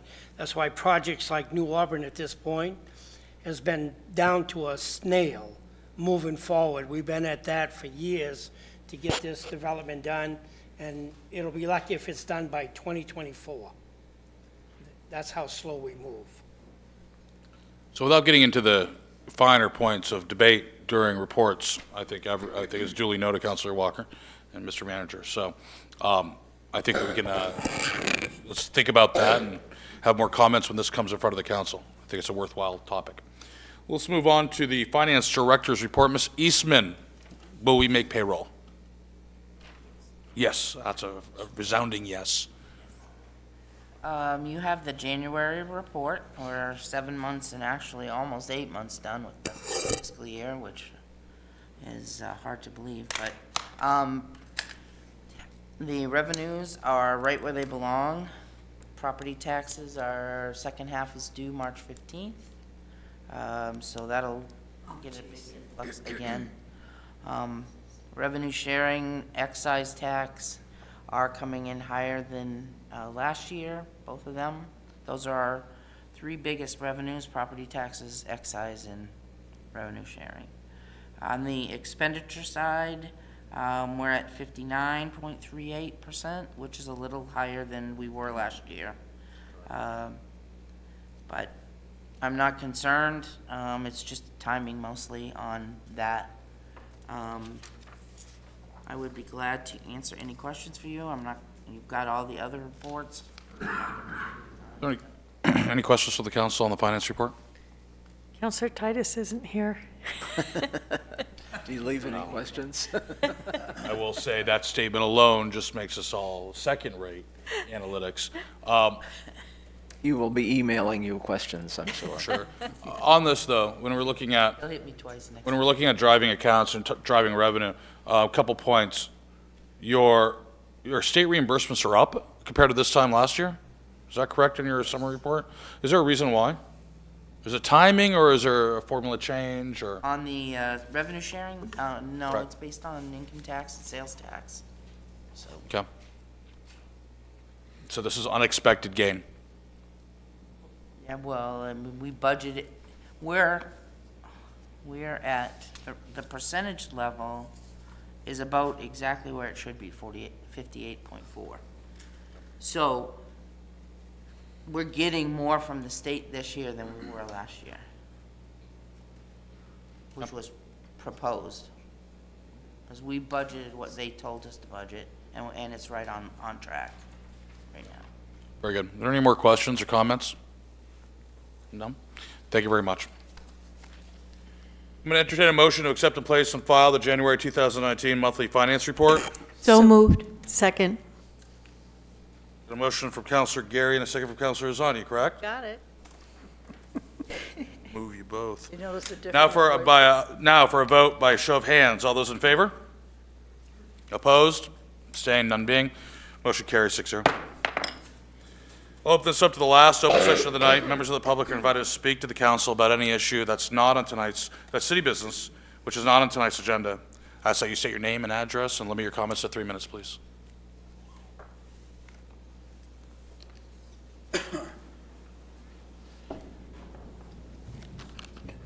My name's Bill Sylvester, and I live at 1128 Riverside Drive, Auburn. I wanted to say that I'm disappointed in the strategic plan issue as far as forestry is concerned, and the ag issue never got brought up in there. Forestry should be invited, or they should come and at least talk to the planning board about the value of forest in Auburn. What will happen in the strategic plan versus the ag plan is you'll add another close to 5,000 acres of forest into the forest that exists in the ag zone. So if you've got 18,000 acres in the ag zone, take out 4,000 for farming, you add back in 4 in the rural residential, and you're right back up to a big acreage of forestry. I think that's important. I think the last concept plan that's coming up, the strategic plan goes ahead of the concept plan.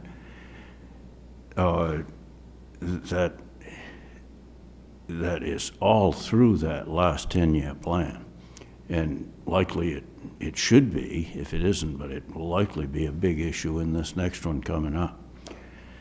So I just encourage the use, as Shelley said, if their department and forestry.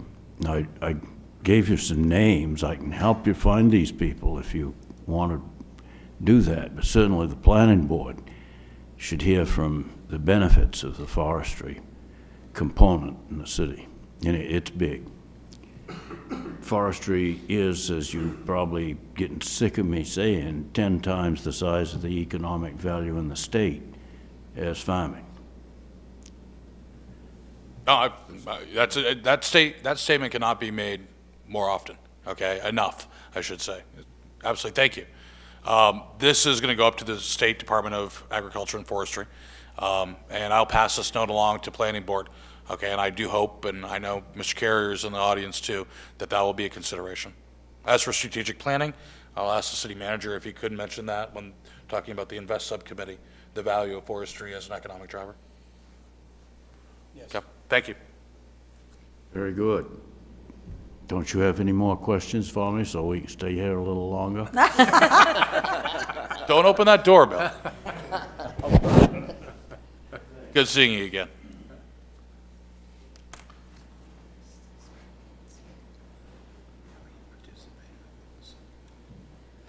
Joe Gray, Soapers Mill Road. Earlier tonight, the mayor talked about misinformation, and then he followed it up with a lot of misstatements.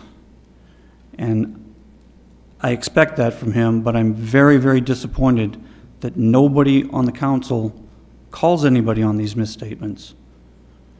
The mayor said that we haven't had any action on the ag zone in 55 years, that nobody's looked at it in 55 years, and that couldn't be further from the truth. His MAG-ARP group took over 1 month after the previous ad hoc committee studied it. So to make a statement like that is just ridiculous. And the fact that nobody on this council or the city manager is holding anybody accountable for misstatements, that is one of the most frustrating things in this city. There is no one to turn to when you actually have a valid issue, because nobody listens. Councilor Hayes talked about wanting to look at the watershed specifically, and then Councilor Fournier said, oh, that's in the ordinance. It isn't in the ordinance. It's another misstatement, but nobody calls anybody on it.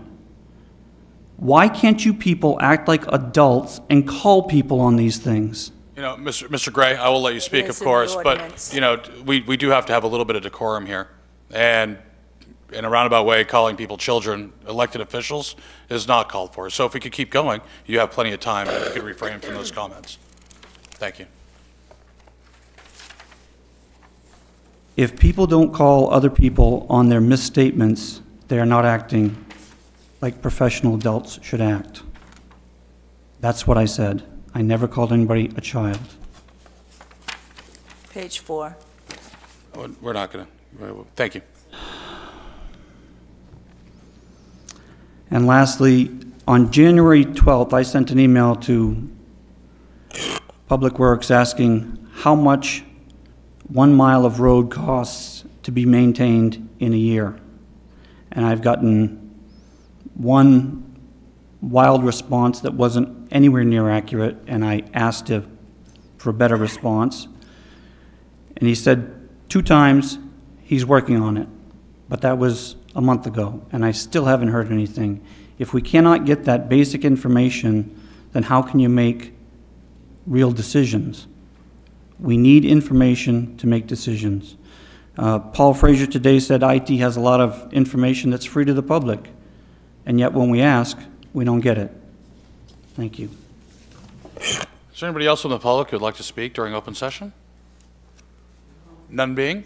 Okay, I'm not going to bring this open session to a close. We have no executive sessions tonight. So I will entertain a motion to adjourn. So moved. Second. I have a motion from Councilor Fournier and a second from Councilor Lasagna. All those in favor? We now stand adjourned by a vote of 6-0. Thank you. Have a great night, folks. Thank you.